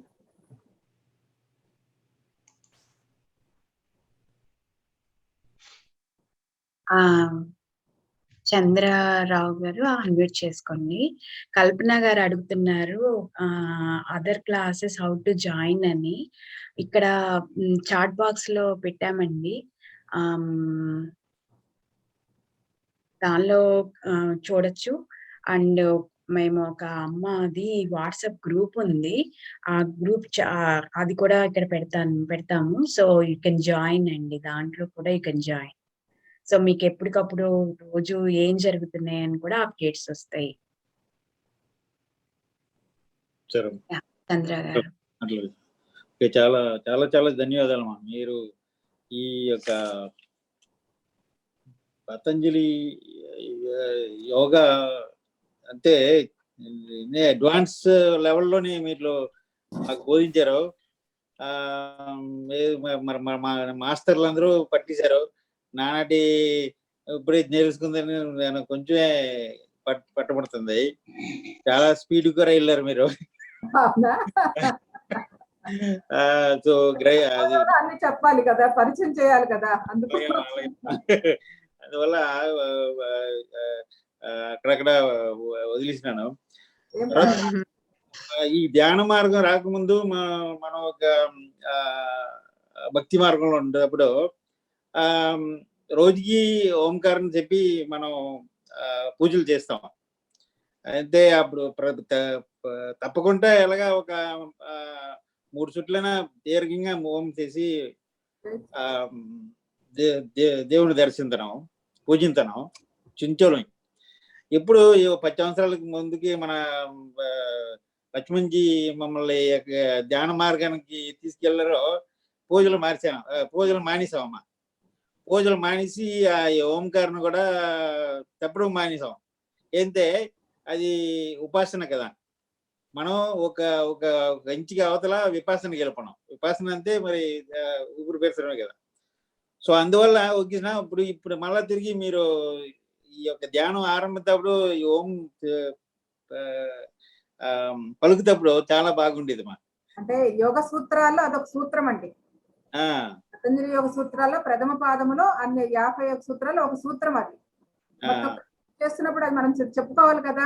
సో ఆయన చెప్పిన విషయాలన్నీ చెప్తాం అనమాట. నిజంగా మనం ఆ ప్రయాణం చేస్తూ ఉంటే మనం పలుకుతున్నది, లోపల ఉన్నది వినటము, పలకటం రెండు కనెక్ట్ అయినప్పుడు ఆ లింక్ అయితే అద్భుతంగా ఉంటుందండి. ఒకసారి 5 సార్లు చేసి చూడండి, ధ్యానం ఎలా ఉంటుందో చూడండి. అంటే ధ్యానం ఆరంభించక ముందు ఇది చేయొచ్చు దీర్ఘంగా. 25 ఇయర్స్ పత్రిసార్ తోటి మీరులాగానే మేము కూడా అన్ని మానేసిన వాళ్ళమే. మొత్తం పూజా పునస్కారం అన్ని మానేసి కేవలం ధ్యానంతోనే ఉన్నాం. సో ధ్యానం అనేది 25 ఇయర్స్ నుంచి చేస్తూనే ఉన్నాం. కానీ ఇప్పుడు పతంజలి యోగ సూత్రాల్లో ఈ యొక్క సూత్రాలు మనం చెప్పుకుంటూ వస్తున్నప్పుడు దానిలో ఆయన ఏం చెప్పారు దాన్ని మనం ప్రాక్టికల్ గా చేయాలి కదా. సో ఇదంతా ఆచరణ. సో ఆచరణలో ఎలా ఉంటుందనేది మేము కనెక్ట్ అయ్యి ఇప్పుడు మన ఈ పిల్లలందరూ చేస్తూనే ఉన్నారు. మార్నింగ్ టైంలో చెప్తున్నారు కదండి. ఆ కనెక్ట్ అయినప్పుడు కలిగిన అనుభూతి ఏమిటో అన్నది ఎవరికి వారికి తెలుస్తుంది. అది అంటే ఇదంతా ఎందుకు అంటే లోపల ఉన్న అంతర్యామితో కనెక్ట్ చేయడానికేనండి. అంతకంటే వేరే తర్వాత ఇంకేముండదు. మనం అంతా సైలెంట్ అయిపోతాం. సూత్రాల్లో భాగాల్లో ఒక్కొక్కటి చెప్పుకుంటూ వెళ్ళి చివరికి వచ్చేప్పటికి ఏముండదు. అసలు స్థిర సుఖవాసనం అంటే ఏమిటో తెలుసా అండి? స్థిరంగా సుఖంగా కాదు, మీ ఆత్మతో స్థిర సుఖం ఆత్మ అంటే ఆత్మ ఆసనం చక్కగా ఉండాలని చెప్తారు. అది ఎంత అద్భుతమో చూడండి. ఇంకో సూత్రంలో వస్తుంది. సో ఇవన్నీ కూడా ప్రాచీనుడైన పతంజలి మహర్షి ఇచ్చిన ఆ అద్భుతమైన సూత్రాలు మనం అధ్యయనం చేసుకుంటే మన యొక్క సాధనలో చాలా వరకు ఒక్కొక్క పొరని మనం మన లోపల ఉన్న లేయర్స్ ఏవైతే ఉన్నాయో అవన్నీ విడదీసుకుంటూ ఇంకా మనం లోపలికి వెళ్ళటానికి బాగా పనిచేస్తుందండి. అది ప్రతిసారి ఇచ్చిన సజెషన్ ఇది. ఇచ్చినందుకు నేను అధ్యయనం చేస్తున్నందుకు మీరు దొరికినందుకు నాకు చాలా ఆనందంగా ఉంది. 25 ఇయర్స్ నుంచి సాధన చేస్తున్నా, ఇంకా మన లోపల ఏయో ఉంటాయి, వాటిని కూడా క్లియర్ చేసుకుంటున్నాం, ఆచరణలో ఉంటున్నాం. ఎంత ఆనందం పొందుతున్నానంటే నేను నిజంగా ఆనందం పొందుతున్నాను. సార్ అదే చెప్తున్నారు. దీనివల్ల ఇంకా నేను చాలా ఎదగడానికి అవకాశం ఇచ్చారు సార్ మీరు అని చెప్తాను. Thank you so much. Okay, అమ్మ ద్వారాగా మనందరం కూడా ఇంత చక్కగా అంటే ఇంత తొందరగా నేర్చుకోవడానికి మనందరికీ అవకాశం దొరికింది నిజంగా. అంటే పతంజలి యోగ సూత్రాలు అంటే ఏదో 1-2 వినేసి ఫిజికల్ గా అనేసుకుని ఇలా వదిలేసాం. కానీ దాంట్లో ఎంత ఉంది, మనం ఇంకెంత నేర్చుకోవచ్చు, ఎంత చేసుకోవచ్చు అనేది పొరలు అన్నారు కదా, అట్లా ఉల్లి పొరల్లాగా ఒక్కొక్కటి మనం తీసుకుంటా, మనం ఒక్కొక్క సూత్రం నుంచి ఒక్కొక్కటి మనం నేర్చుకుంటా మనం ముందుకి వెళ్ళవచ్చు. సో ఇక్కడ చాట్ బాక్స్ లో పెట్టామండి. ఎవరైనా కానీ అమ్మ వాట్సాప్ గ్రూప్ లో కానీ, లేకపోతే ఇట్లా పద్మచక్క యూట్యూబ్ ఛానల్, ఈ 2 పెట్టాము. ఎవరికి వీలైతే వాళ్ళు జాయిన్ అవ్వచ్చు. మాధవి మాట్లాడతాను. నమస్తే అమ్మా. నమస్తే. మీది మలేషియా సెషన్ చూడడానికి మేమందరము తొందరగా లేసేసి వింటున్నాము. నేను మాధవి మాకం అండి, ఫ్రమ్ కొలరాడో, USA. అమ్మతో జర్నీ 1 year నుంచి మాకి సాగుతుంది. One thing I would want to say is, మనకి జన్మనిచ్చిన తల్లి మా అమ్మ అయితే స్పిరిచువల్ గా జన్మనిచ్చిన తల్లి పద్మచక్క మేడం అని చెప్పొచ్చు. ఒకసారి అమ్మ క్లాసెస్ కి అటెండ్ అవుతే స్టార్టింగ్ నుంచి మరి ఇంకా మనం దానికి అయస్కాంతం మాదిరి అతుక్కొని వెళ్ళిపోతాము. ఇప్పుడు అమ్మ పతంజలి యోగ సూత్రాలు చెప్తున్నారు USA లో, కానీ ఇండియా టైంకి మీ టైంకి కూడా సరిగా ఉంది. But one thing I want to share with you all ఏమి అంటే అండి, ఇప్పుడు మనందరికీ తెలుసు మెడిటేషన్ మనకి ఎంత మేలు చేస్తుంది అనేది. ఒకసారి స్టార్ట్ చేస్తే దాని నుంచి అడ్వాంటేజెస్ ఒకదాని తర్వాత ఒకటి మనకు వస్తూ ఉంటాయి. మనం 24 hours లో 1 hour, 2 hour, 3 hours మెడిటేషన్ చేస్తాం. అంతకు మించి ఎక్కువ చేయలేం కదా.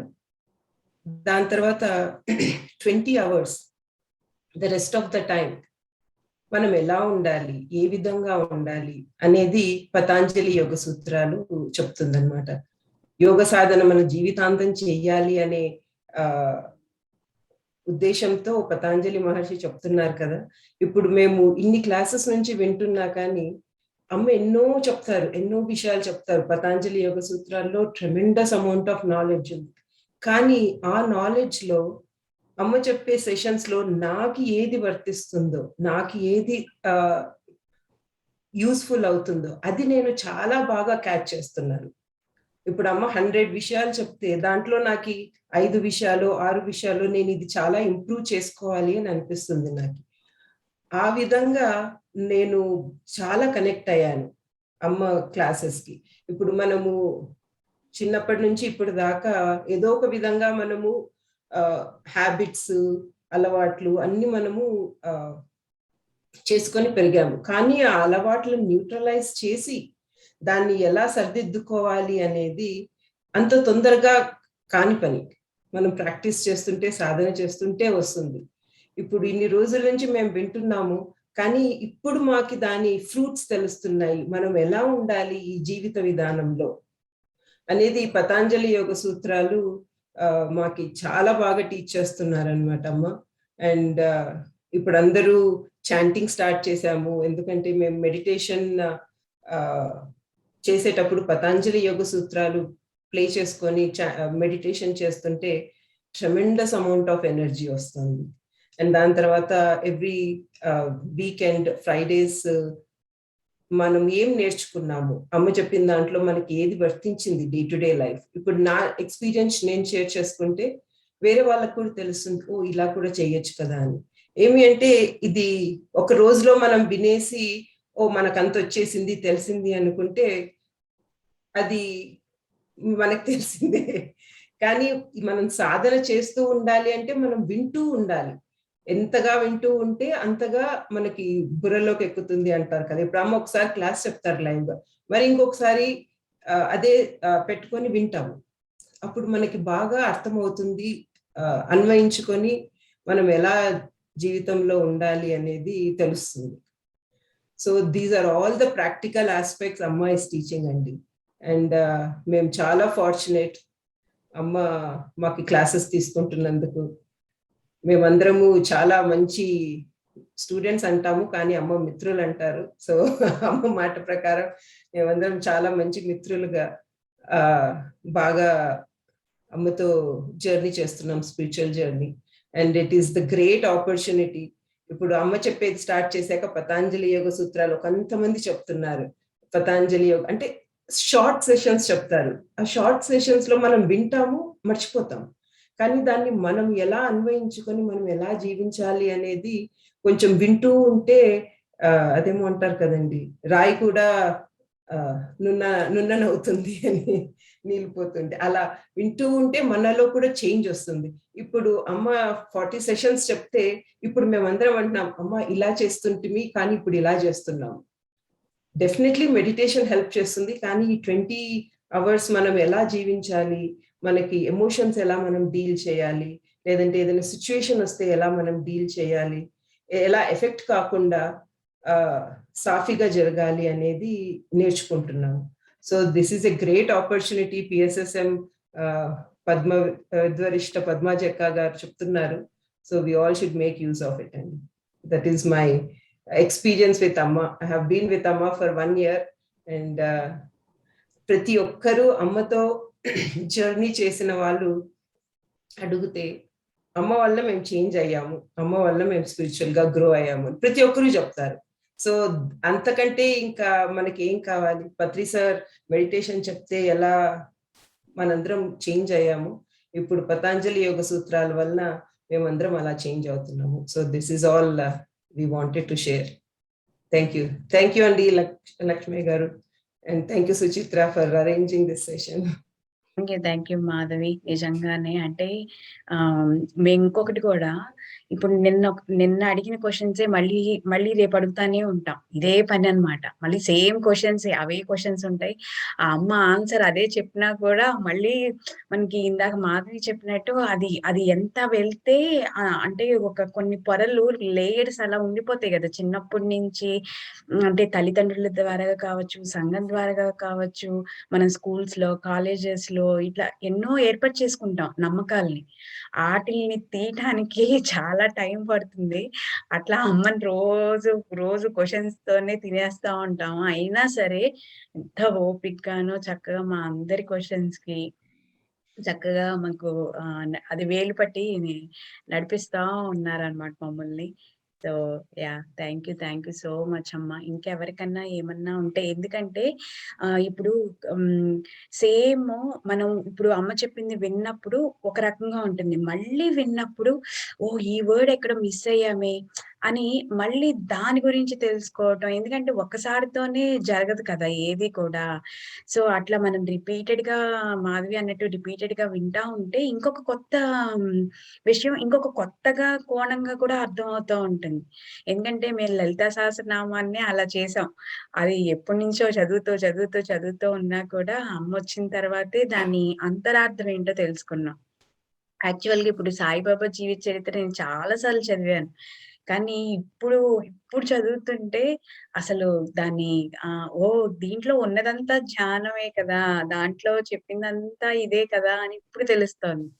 సో అట్లా మనము ఇంకొకసారి అంటే ఆ స్థితి మారుతున్న కొద్దీ మనకి దాని లోపల విషయాలు కూడా తెలుస్తూ ఉంటాయి.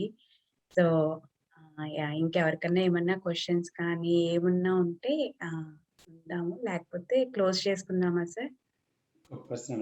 ఇంకొక ప్రశ్న ఇస్తాను. మళ్ళీ ఉంటాయా మేడం క్లాసులు మీవి? అదే పద్మాచెక్క దానిలో ఉన్నాయండి. ఇది యూట్యూబ్ లో యూట్యూబ్ యూట్యూబ్ ఛానల్ లో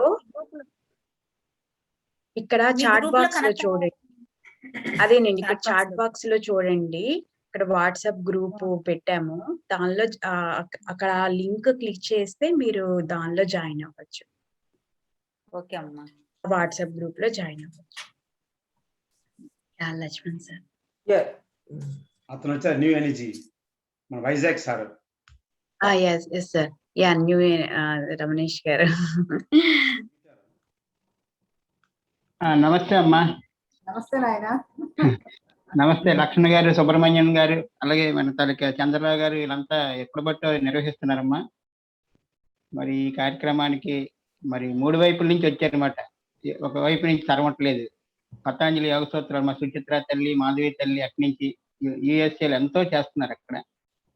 తెలుగు వాళ్ళు వెలుగు వాళ్ళు వెలిగించే వాళ్ళని సార్ చెప్తుంటారు. మరి అన్ని ప్రపంచం అంతా కూడా ఇప్పుడు జూమ్ ద్వారా కలుస్తున్నాం అమ్మా.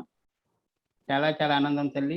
ఎందుకంటే పత్రిజీ ఆశయాలు ప్రపంచానికి అందించిన ఎన్నో కుటుంబాలు ఉన్నాయి సార్ లక్ష్మణ్ గారు. అటువంటి కుటుంబాల్లో మన విజయవాడ నుంచి రాఘవరావు గారి ఫ్యామిలీ అద్భుతంగా. అమ్మగారికి ఏంటంటే అన్నపూర్ణ అని బిరుదు ఉందన్నమాట. మరి అన్నపూర్ణ చేస్తే ఇంకా తినలేదు, ఇప్పుడు వస్తానని చూస్తున్నాను, ఎదురు చూస్తున్నాను. ఈ మధ్య మనకి వంటలు కూడా చక్కగా యూట్యూబ్లో ఉన్నాయి పిఎంసిలో. మరి పత్రిజీ గారు వంటలు కార్యక్రమాలు అద్భుతంగా అందిస్తున్నారు. చాలా ఆనందం. పతాంజలి యోగ సూత్రాలు మూలం. ఎందుకంటే పత్రిక గారు యమ నియమాలు తర్వాత వస్తాయి, ముందు ఆసనం నుంచి మొదలు పెట్టమని అన్నారు. కానీ ఎప్పటికైనా యమ నియమాలు రావాలి. మరి అమ్మ విస్తారంగా యుఎస్ఏ దాంట్లో చక్కగా అందిస్తున్నారు. చాలా ఆనందం. ఈ సందర్భంగా మీ సమయం ఇస్తే ఒకసారి ఎప్పుడో 2007లో నా చేతికి వచ్చిన పుస్తకాలు చూపిద్దాం అనుకుంటున్నాం. ఒక్క నిమిషమే, ఎందుకంటే ఎప్పటికప్పుడు చూపించాలన్నారు సందర్భం వచ్చినప్పుడు. ఇది సాధనా పాద 55 సూత్రాలు, మరి అదేవిధంగా సమాధి పాద 2వ పాదం, అదేవిధంగా మరి ఇది విభూతి పాద. ఎప్పుడైతే సమాధి పాద నుంచి విభూతులు వస్తాయి, తర్వాత కైవల్య పాద. ఈ 4 పుస్తకాలు ఆ రోజుల్లో పతాంజలి గారు రాశారు. ఏమో నాకు ఏం తెలియదు, ఒక సామాన్య వ్యక్తిగా పత్రిజీ ఆశయం కోసం పనిచేసే వ్యక్తులు ఏది పంచితే అది వస్తుందట, జ్ఞానం వస్తుంది. అలాగే అమ్మ అద్భుతమైన పుస్తకం రాశారు అమ్మ, పద్మపత్ర వివాంస. లక్ష్మణ్ గారు ఈ పుస్తకంలో అమ్మగారు మొత్తం వారు జర్నీ అంతా రాశారు సార్. అదొకటి దొరకాలి మాకు మేడం. అది contact madam to get few copies. మేము కూడా లైన్ లో ఉన్నామండి. యుఎస్ వాళ్ళు కూడా లైన్ లో ఉన్నాం అమ్మ బుక్ కోసం. అమ్మ మాధవి తల్లి ఒకళ్ళు అంటారు, ఏమండి మీ పుస్తకాన్ని మా పోస్టులు పంపించమంటున్నారు. మరి ఉన్నదొకటేనండి, మరి అప్పుడప్పుడు చూపిస్తున్నారు అమ్మ వచ్చినప్పుడల్లా.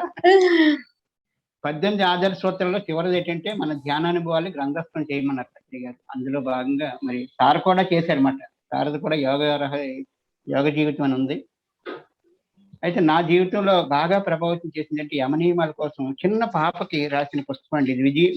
భీమిల్లో ఒక మహాస్వామీజీ ఉండేవారు. స్వామీజీ చిన్న పాపకి రాశారన్నమాట, 13 సంవత్సరాల పాపకి. అనుభవానంద స్వామీజీ సాధన రహస్యాలు. మరి ఇవన్నీ ఎలా దొరికాయి నాకు తెలియదు. మొన్న రాఘరారు అన్నారు ఈ పుస్తకాలు ఎక్కడ దొరుకుతాయంటే మాకు తెలియదు. ఎవరింటికి వెళ్ళినా మీలాంటి తల్లులు ఏం చేస్తారు, నా దగ్గర లేదమ్మా అంటే, పట్టుకో బాబు నువ్వైతే అందరికి చెప్తా ఉన్నారు. చాలా ఆనందం అమ్మ. పత్రిక గారు ఆశయం ఏంటంటే వసుదైక కుటుంబం. మరి వసుదైక కుటుంబం చక్కగా అన్ని దేశాల్లో ఉన్నా సరే అందరం ఒకేలా కలడానికి ఈ జూమ్ మాధ్యమంగా కలిసినందుకు మాస్టర్స్ అందరికి ధన్యవాదాలు. చాలా చాలా సంతోషం అమ్మ. చాలా థ్యాంక్స్ అండి. అసలు మీరు ఎక్కడ నిజంగానే ఎక్కడున్నా వచ్చేస్తా ఉంటారు భలే ఇలా జూమ్ లోకి. ఎక్కడి నుంచి వచ్చేస్తాయో మీకు తెలియదు కానీ తెలవకపోతే రమణేష్ గారిని అడిగితే మనకి లింకులు, వాట్సాప్ లింకులు, గ్రూప్లు అన్ని వచ్చేస్తాయి. సో అమ్మ ఒక మాట చెప్పమంటారా? నాకు 20 అరగంట ముందు కూడా నాకు ఈ లింక్ తెలియదమ్మా. అటు ఇటు అలా తిరగేస్తున్నాను, జస్ట్ అలా కనిపించింది అనమాట. అమ్మ ఎక్కడ మలేషియాకి వచ్చారు, ఒకసారి ఏటుందని గబుక్కులు ఇచ్చాను. ఇది నాకు తెలియదు అసలు. అంటే అలాగే కనిపిస్తుంటాయి ఏదో గ్రూప్ లో. చాలా ఆనందం అమ్మ. అంటే తెలుసుకోవాలి తప్పనున్న వాళ్ళకి తెలియపరిచే వాళ్ళు ఉంటారట. ఏది గొప్పదంటే ఈ student will be happy, teacher will be there అట. మరి మలేషియాలో ఎంతో మంది తెలుసుకోవాలని తప్పనున్నది, అందుకే తెలియపరిచే అమ్మ వచ్చారు కదా. సంతోషం అమ్మ. లక్ష్మణ్ సార్ లాస్ట్ లో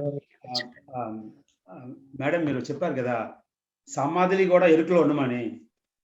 సమాధి స్థితి కూడా కూడా ఎరుకలో ఉంటారు, ఎలాగది బ్రీఫ్? అంటే మనకి సపోజ్ మన ధ్యానంలోకి వచ్చినప్పుడు మనకి ఏమీ తెలియని స్థితి అనుకుంటాం కదండి, కానీ తెలియని స్థితి కాదు, అన్ని తెలుస్తూనే ఉంటాయి, కానీ అది ఆ ఏకత్వ స్థితిలో ఉంటాం. పూర్తిగా అనుకుంటారు ఏమీ తెలియని స్థితిలో ఉండడం అనేది, అది ఒక స్టేజ్ అవుతుందండి. ఏమీ తెలియని స్థితి అనేది ఒక స్టేజ్, అది కూడా దాటుతాం. దాటిన తర్వాత ఆ ఎరుక వస్తుంది. పత్రికారిని ఒకసారి నిద్ర గురించి అడిగినప్పుడు నేను అప్పుడప్పుడు అడుగుతూ ఉంటాను, సార్ బాగా నిద్రపోయారా అని. ఆయన ఒకసారి 2 సార్లు 3 సార్లు అలా చెప్పారు. తర్వాత ఇంకోసారి ఎప్పుడు అడిగినప్పుడు, మేడం నేను అసలు నిద్రపోను మేడం అన్నారు. నిద్రపోను మేడం అన్నారు. నిజంగా నిద్రపోరు ఆయన ఎప్పుడు ఎరుగుతూనే ఉంటారు. ఆ ఎరుక నిద్ర మనం అనుకుంటున్నాం, కానీ నిరంతరం ఎరుక స్థితి కలిగి ఉంటుంది. అదే ఏ నిమిషానికి ఏమి జరుగునో ఎరుకు గలవాడే యోగీశ్వరేశ్వరుడు అని చెప్తారు. ఏ నిమిషానికి ఏమి జరుగునో ఎరుక గలవాడే యోగీశ్వరుడు. అంటే ఎల్లప్పుడూ ఎరుకతో ఉండగలగటమే అది ఆ ఎరుక అనేది ఉంటుందండి. మనతోనే ఉంటాం, చుట్టూ ఉన్న ఎరుక ఉంటుంది, దానికి మనకి ఏది డిస్టర్బెన్స్ లేదు, ఆ స్థితిలో ఉంటాం. అదే సమాధి. ఎరుకుతో ఉండటమే సమాధి. ఏమి తెలియకపోతే అలా పడి ఉన్నాం అనుకోండి, ఒకసారి పర్వాలేదా ఒక 2 నిమిషాలు చెప్పచ్చా? మనకి యోగ వాసిష్టం అనేది ఉంది. యోగ వాసిష్టంలో ఆఖరి చాప్టర్కి వచ్చేటప్పటికి చివరికి అసలు యోగ వాసిష్టం అంటే ఏమిటి? వశిష్ఠుడు రాముల వారికి మొత్తం ఆ గీతంతో ఉపదేశిస్తాడు. అన్నీ విన్న తర్వాత రాముడు అంతర్ముఖం అయిపోతాడు, లోపలికి వెళ్ళిపోతాడు. ఎంతకీ బయటికి రాడు ఆయన, ఎన్ని రోజులైనా బయటికి రాడు. అప్పుడు వశిష్ఠుడు నీ ఇలా కూర్చుంటే కుదరదు నాయన అని చెప్పేసి ఆయన సూక్ష్మరూపం ధరించి, ఎవరు వశిష్ఠ మహర్షి సూక్ష్మరూపం ధరించి ఆయనలో ప్రవేశించి లేపాడండి. రాముడు లేపాడండి, నాయన నువ్వు ఇలా కూర్చుంటే సమాధి స్థితి కాదు, చేయవలసిన పని చాలా ఉంది. మరి ఆయన 16 ఏళ్లకే కదా ఆయన నేర్చుకుంది యోగ వాసిష్టము. ఆయన 16 సంవత్సరాల వైరాగ్యం వచ్చినప్పుడు అప్పుడు ఆ వశిష్ఠుడు వచ్చి ఆయన చెప్పారు. ఆ హిస్టరీ అదంతా పెద్ద 3000 శ్లోకాలు అదంతా మనకి సుందర లక్ష్మణయ్య గారు వచన రూపంలో రాశారు చక్కగా. అప్పుడు అని చెప్తారన్నమాట, నువ్వు ఇలా ధ్యానంలో కూర్చుని నువ్వు నీ పాటికి నువ్వు వెళ్ళిపోతే కూర్చుంటే కుదరనైనా, చేయవలసిన పని చాలా ఉంది రా అని చెప్పేసి ఆయన సూక్ష్మ రూపంలో లోపలికి వెళ్ళి ఆ ఆత్మను లేపి బయటకు తీసుకొస్తాడు రాముడిని. తెలుస్తుందండి? అంటే ఆ ఎరుక లేని స్థితి ఉంటే ఎంతసేపు ఉందో అలాగే ఉంటది. అది కాదు, ఎరుకతోనే ఉండాలి అని చెప్పడమే ఇక్కడ ఉద్దేశం. అన్ని ఉంటాయి, అన్ని తెలుస్తా ఉంటాయి, కానీ మనం ఉంటాం. అది అంటే నిజమా వాస్తవంగా చెప్పాలంటే మాటలతో చెప్పేది కదా సార్, అది ఎవరికి వాళ్ళ అనుభూతి రావాల్సింది. ఆ అనుభూతిలోనే తెలుస్తుంది మనకి. ఉంటాం, ఆ స్థితి ఉంటుంది, ఈ స్థితి ఉంటుంది. ఒకనొక స్టేజ్, అన్ని కూడా కొన్ని స్టేజెస్ లో కొంతకాలం ఉంటామండి. అది దాటిన తర్వాత మరొక కొంచెం ఒక స్టెప్ ఎక్కుతూ ఉంటాం. ఆ స్టెప్స్ ఎక్కుతున్నప్పుడల్లా మనకు ఒక అనుభూతి కలుగుతుంది. అబ్బో ఇది బాగుంది అనిపిస్తుంది. అది మళ్ళీ ఎన్నాళ్ళో ఉండదు. మళ్ళీ దాని నుంచి మళ్ళీ ఇంకో స్టేజ్ రావడానికి ఒక వృత్తం వస్తుంది, ఒక స్పేస్ వస్తుంది. ఆ స్పేస్ దాటింది మళ్ళీ ఇంకో స్థితి వస్తుంది. సో ఇలాంటివన్నీ వస్తూనే ఉంటాయి. ఫైనల్ గా మనకి ఏంటంటే ఎరుక అనేది ఉండవలసిందే, అన్ని తెలుస్తాయి. ఒకే ఒక్క మాట నేను చెప్పాను, ఏ క్షణానికి ఏమి జరుగునో ఎరుక గలవాడే యోగీశ్వరుడు. ఆ స్థితి పొందాలి మనం, ఆ స్థితి రావాలి. వస్తుంది కూడా, ఉంది కూడా. పత్రికారు అలాగే ఉంటారు, ఉంటూనే ఉంటారు, అన్ని చోట్ల ఉంటూ ఉంటారు, ఎన్నో జరుగుతూ ఉంటాయి. అది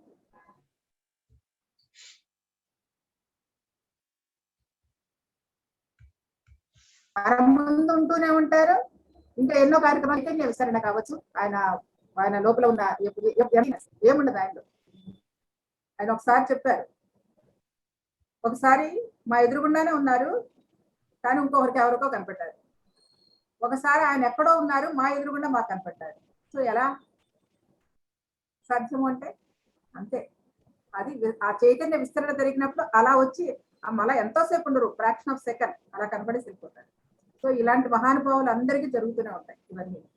సో ఆ ఎరుక అనేది ఉండాలి, ఆ సమాధి స్థితి అనేది మనం సంపాదించుకుంటాం. ఒక్కొక్క స్టేజ్ లో వస్తుంది, ఆ స్టేజ్ ఉంటుంది, తర్వాత స్టేజ్ కూడా ఉంటుంది. ఎరుక లేని స్థితిలో కొన్నాళ్ళు, ఆ తర్వాత ఎరుక కలిగిన స్థితి కూడా ఉంటుంది. అర్థమైందో లేదో మరి. నాకు కూడా సేమ్ క్వశ్చన్, ఇదే క్వశ్చన్ మిమ్మల్ని అడిగాను. ఇప్పుడు నిద్రలో ఎట్లా ఎరుక? చక్కగా అన్ని వివరించారు మేడం, చాలా సంతోషం. మన మాధవి మక్కం గారికి, మన రమణేష్ గారికి కూడా ధన్యవాదాలు. యుఎస్ఏ నుంచి, వైజాగ్ నుంచి మా ప్రోగ్రాం పాల్గొన్నారు. మరి మన మేడం పద్మజక్క గారికి చాలా ధన్యవాదాలు. చాలా చక్కగా ఈ పతంజలి యోగ సూత్రాలు, అష్టాంగ మార్గం గురించి చక్కగా వివరించారు. ఇప్పుడే మళ్ళీ ఫస్ట్ మళ్ళీ తిరగేయాలి. మరి ఏది ఏది సమాధి, సాధన, విభూది, కైవల్యం అని అది మరి కొత్తగా నేను చదవాలి మేడం దాని గురించి. ఇది అష్టాంగ యోగం నేను మాట్లాడున్నాను, అష్టాంగ మార్గం మీరు చెప్పింది. అదొకటి బాగా తెలుసులేండి అంటే అందరికీ. ఇప్పుడు యోగా పతంజలి లాగా ఆయన వచ్చి యమ నియమ మొదలు పెట్టారు కదా, అప్పుడు సారు దాన్ని కలిసి పెట్టమంటారు. దాని గురించి మీ అభిప్రాయం ఏంటమ్మా, ఒపీనియన్? అంటే అది మనకి ధ్యాన అభ్యాసం లేని అర్థం చేసుకోవాలి, చేయలేమండి. యమ నియమాలు ఆచరించాలంటే ఒక శక్తి ఉండాలి, మనకి ఎనర్జీ ఉండాలి. ఆ ఎనర్జీ కోసమే ముందర సార్ అటు వాటి రెండింటిని ముందు తర్వాత చేశారు. సో ఎప్పుడైతే ధ్యానం చేస్తూ ఉంటాం మనకు ఆ ఎనర్జీ లెవెల్స్ పెరుగుతూ ఉంటాయి. ఆటోమేటిక్ గా మన లోపల శరీరం అంతా శుద్ధి అవుతూ ఉంటుంది. మన మానసిక శుద్ధి, శారీరక శుద్ధి అన్ని జరుగుతూ ఉంటాయి కాబట్టి అవి ఆచరించడం తేలిక అవుతుంది, చాలా తేలిక. ఇప్పుడు యమ నియమాల్లో ఉన్నాయన్నీ కూడా అవే. అందుకని పత్రికారు ఏం చెప్పారంటే ఆటోమేటిక్ గా మనకంటే చాలా తేలికైన మార్గం చెప్పారు, చాలా సూక్ష్మంగా మనం ముందుకెళ్తానికి. ధ్యానం ద్వారా మనకి ఆ కాస్మిక్ ఎనర్జీని రిసీవ్ చేసుకుంటున్నాం. సో కాస్మిక్ ఎనర్జీ రిసీవ్ చేసుకోవడం వల్ల శారీరక శుద్ధి జరుగుతుంది. శారీరక శుద్ధి జరగడం ద్వారా మనలో ఉన్న అంటే నెగిటివ్ థాట్స్ అన్ని కూడా క్లియర్ అయిపోతున్నాయి.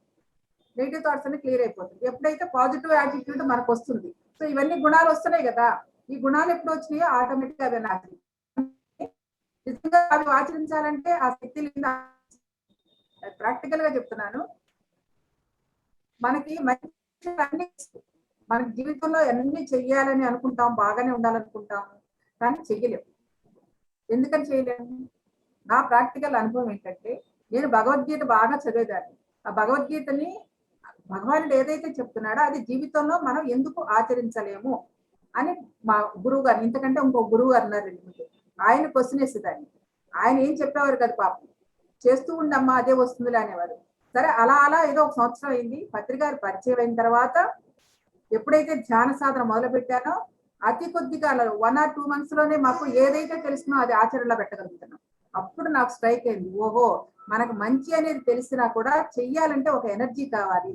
ఆ శక్తి ఉన్నప్పుడే ఆ విషయాల్ని మనం ఆచరించడానికి కావాల్సిన ఆ సిస్టమ్ మనలోగా ఏర్పడుతుంది అన్న విషయం నాకు అర్థమైంది ప్రాక్టికల్ గా.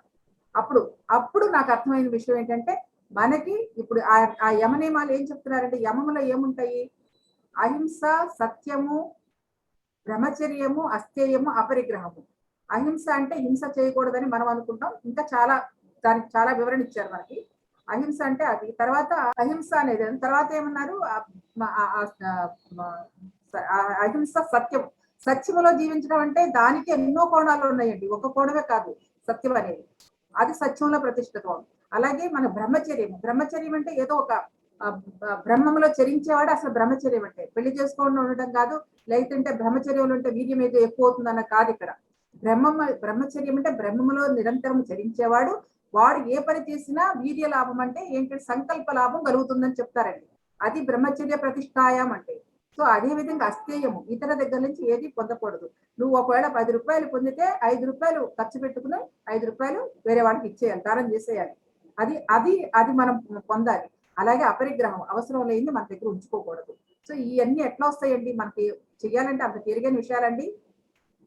చేయాలంటే ఈ తేలికైన విషయాలు ఇప్పుడు ధ్యానం ద్వారా సాధన చేస్తూ ఉంటే మనలో ఈ శక్తి ప్రకంపనాలు మనలో ఉన్న శరీరంలో ప్రతి అణువు కూడా ఆ శక్తితో ప్రతిష్ఠితమైనప్పుడు ఆ విషయాలు చాలా తేలికైపోతాయి, చాలా తేలికైపోతాయి. ప్రాక్టికల్ అని చెప్తుంది. సో ఈ తర్వాత నియమాలు ఉన్నాయి. శౌచము, సంతోషము, తపస్సు, స్వాధ్యాయం, ఈశ్వర ప్రణిధానం. శౌచం అంటే అంతర్ శౌచము, బాహ్య శౌచము. ఇది ఆల్రెడీ ధ్యానంలో వచ్చేసింది, అందుకు ప్రతిసారి ఆ రెండింటిని తీసుకెళ్లి చివరికి పెట్టారు. ఇప్పుడు ధ్యానం మనకి ఎంత లాభం చేస్తుందో చూడండి. ధ్యానము సకల భోగకారిణి, సర్వరోగ నివారిణి, సకల భోగకారిణి, సకల జ్ఞాన ప్రసాదిని. ఇంత సాధన మనకు ధ్యానంలో వచ్చేస్తున్నప్పుడు అది పతంజలి మహర్షి ఆనాటి యుగానికి అది కరెక్ట్, అది ప్రాచీనము కదా. సో ఆ ప్రాచీన కాలంలో అది కరెక్ట్. కానీ ఇప్పుడు ఉన్న ఈ మానవాళి మస్తిష్కం ఎంత బాగా డెవలప్ అయిందండి. సో పట్టుకునే చాలా తొందరగా రిసీవింగ్ కెపాసిటీ పెరిగింది కదా అందరికి, మస్తిష్కం చాలా ఫాస్ట్ అయింది. సో ఆ విధంగా పత్రిసారి షిఫ్ట్ చేశారు. ఇప్పుడు నిజంగా మరి చాలా తేలికైపోలేదండి. ఇప్పుడు ఆ అహింసలో ఉండటం కానీ, సత్యములో ఉండటం కానీ, బ్రహ్మచర్యలో ఉండటం కానీ తేలికైపోతున్నాయి కదా మనకి ధ్యానం ద్వారా. అందుకు దాన్ని చివరికి తీసుకెళ్ళారు. ఆ 10 మనకి వచ్చినాయి అంటే ఆ 10 రావడానికి ధ్యానం కావాలి. ఈ ధ్యానం వచ్చినప్పుడు ఆ 10 ఇక మనకు ఎలా అవుతాయంటే అలవాటుగా అయిపోతాయి. మేము వీళ్ళకి చెప్తున్నానంటే జస్ట్ నేర్చుకోవడమే కాబట్టి ఆల్రెడీ ధ్యానంలో అందరం ఆ ధ్యానంలో మనకు అంత శక్తి పొందుతుంది కాబట్టి మనకు ఆ చెప్పిన పరిజ్ఞానం మన లోపలికి జీర్ణం చేసుకుంటున్నాం. దానిలో ఆచరించడానికి కూడా వాళ్ళు ప్రాక్టీస్ చేసేస్తున్నారు ఇప్పుడు పిల్లలు. చక్కగా ప్రాక్టికల్ గా చేసేస్తున్నారు. అవును ఎంతవరకు ఎలా ఉండాలి మనకి చెప్తున్నారు కదా. ఒక మనిషి మనం మాట్లాడుతున్నప్పుడు నేను మీతో మాట్లాడుతున్నానండి, నాలో ఎవరు మాట్లాడిస్తున్నారు? నాలో ఉన్న ఈశ్వర ప్రజ్ఞ, నా లోపల ఉన్న వెలుగు మీ లోపల వెలుగుని చూడగలిగే స్థాయికి మనం ఎదగాలి. ఆవిడైనా అందరిలో ఉన్నది ఆ చైతన్యమే, ఆ వెలుగు తత్వమే, ఆ జ్యోతిష్యమే అంటే ఆ వెలుగే అన్న సత్యము నీకు ఎప్పుడైతే బోధపడిందో సర్వ మమాత్మ సర్వభూతాత్మ సర్వం కల్విదం బ్రహ్మ అన్న స్థితికి రాగలం. ఆ స్థితికి తీసుకెళ్ళడానికి పతంజలి మహర్షి ఇచ్చిన సూత్రాలన్నీ కూడా నిజంగానే ఆ స్థితికి వెళ్ళగలుగుతున్నాడు. నిజం చెప్తున్నాను, ఆ ఆనందం పొందుతున్నాం ఇప్పుడు. చక్కగా వివరించారు మ్యామ్.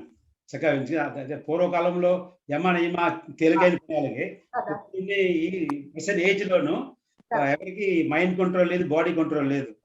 అప్పుడు అది ధ్యానం చేసిన తర్వాతే అవి మనం పొందగలం అని చక్కగా సార్ మారిస్తారు కడిసికి. చాలా చక్కగా చెప్తారు. అలాగే ఇంకోటి కూడా చేశారు, కామార్థ ధర్మ మోక్షాలు అంటారు. ధర్మార్థ కామమోక్షాలు అంటారు. మనకి ధర్మ అర్థ కామమోక్షాలు మన సనాతనంగా వచ్చేది. ప్రతిసారి ఏం చేశారు? కామ అర్థ ధర్మ మోక్షాలు చేశారు. ఎప్పుడైతే కామం ఉందో, ఎప్పుడైతే అర్థం ఉందో, ఈ రెండు వస్తేనే ధర్మ మోక్షములు వస్తాయి. అసలు మోక్షం పెద్ద మనం పని చేయవసరంలా. ధర్మం ఈ రెండు చేస్తే సరిగ్గా ధర్మాన్ని ఆచరిస్తాం. కామం ఉండాలి, అర్థము ఉండాలి. అది ఎంతవరకు ఉండాలి ఏంటంటే, కామం అంటే కోరికని కదా, ఆ కోరికలు సరైన కోరికలు ఉండాలి. సరైన కోరికల ద్వారా సరైన అర్థాన్ని సంపాదించుకోవాలి. సరైన అర్థాన్ని ద్వారా ధర్మాన్ని సంపాదించుకోవాలి. ఈ మూడు చేస్తున్నప్పుడు ఆటోమేటిక్ ధర్మం మోక్షం వచ్చేస్తుంది. సో అలా పత్రికారు ఫిక్స్ చేశారు మొత్తానికి. ఆయన జ్ఞాన మాట్లాడారు అండి ఆయన బాబోయ్. ఒక ఎన్సైక్లోపీడియా, నడిచే ఎన్సైక్లోపీడియా. ఏ క్షణంలో ఏం చెప్పినా చక్కగా చెప్పేస్తారు.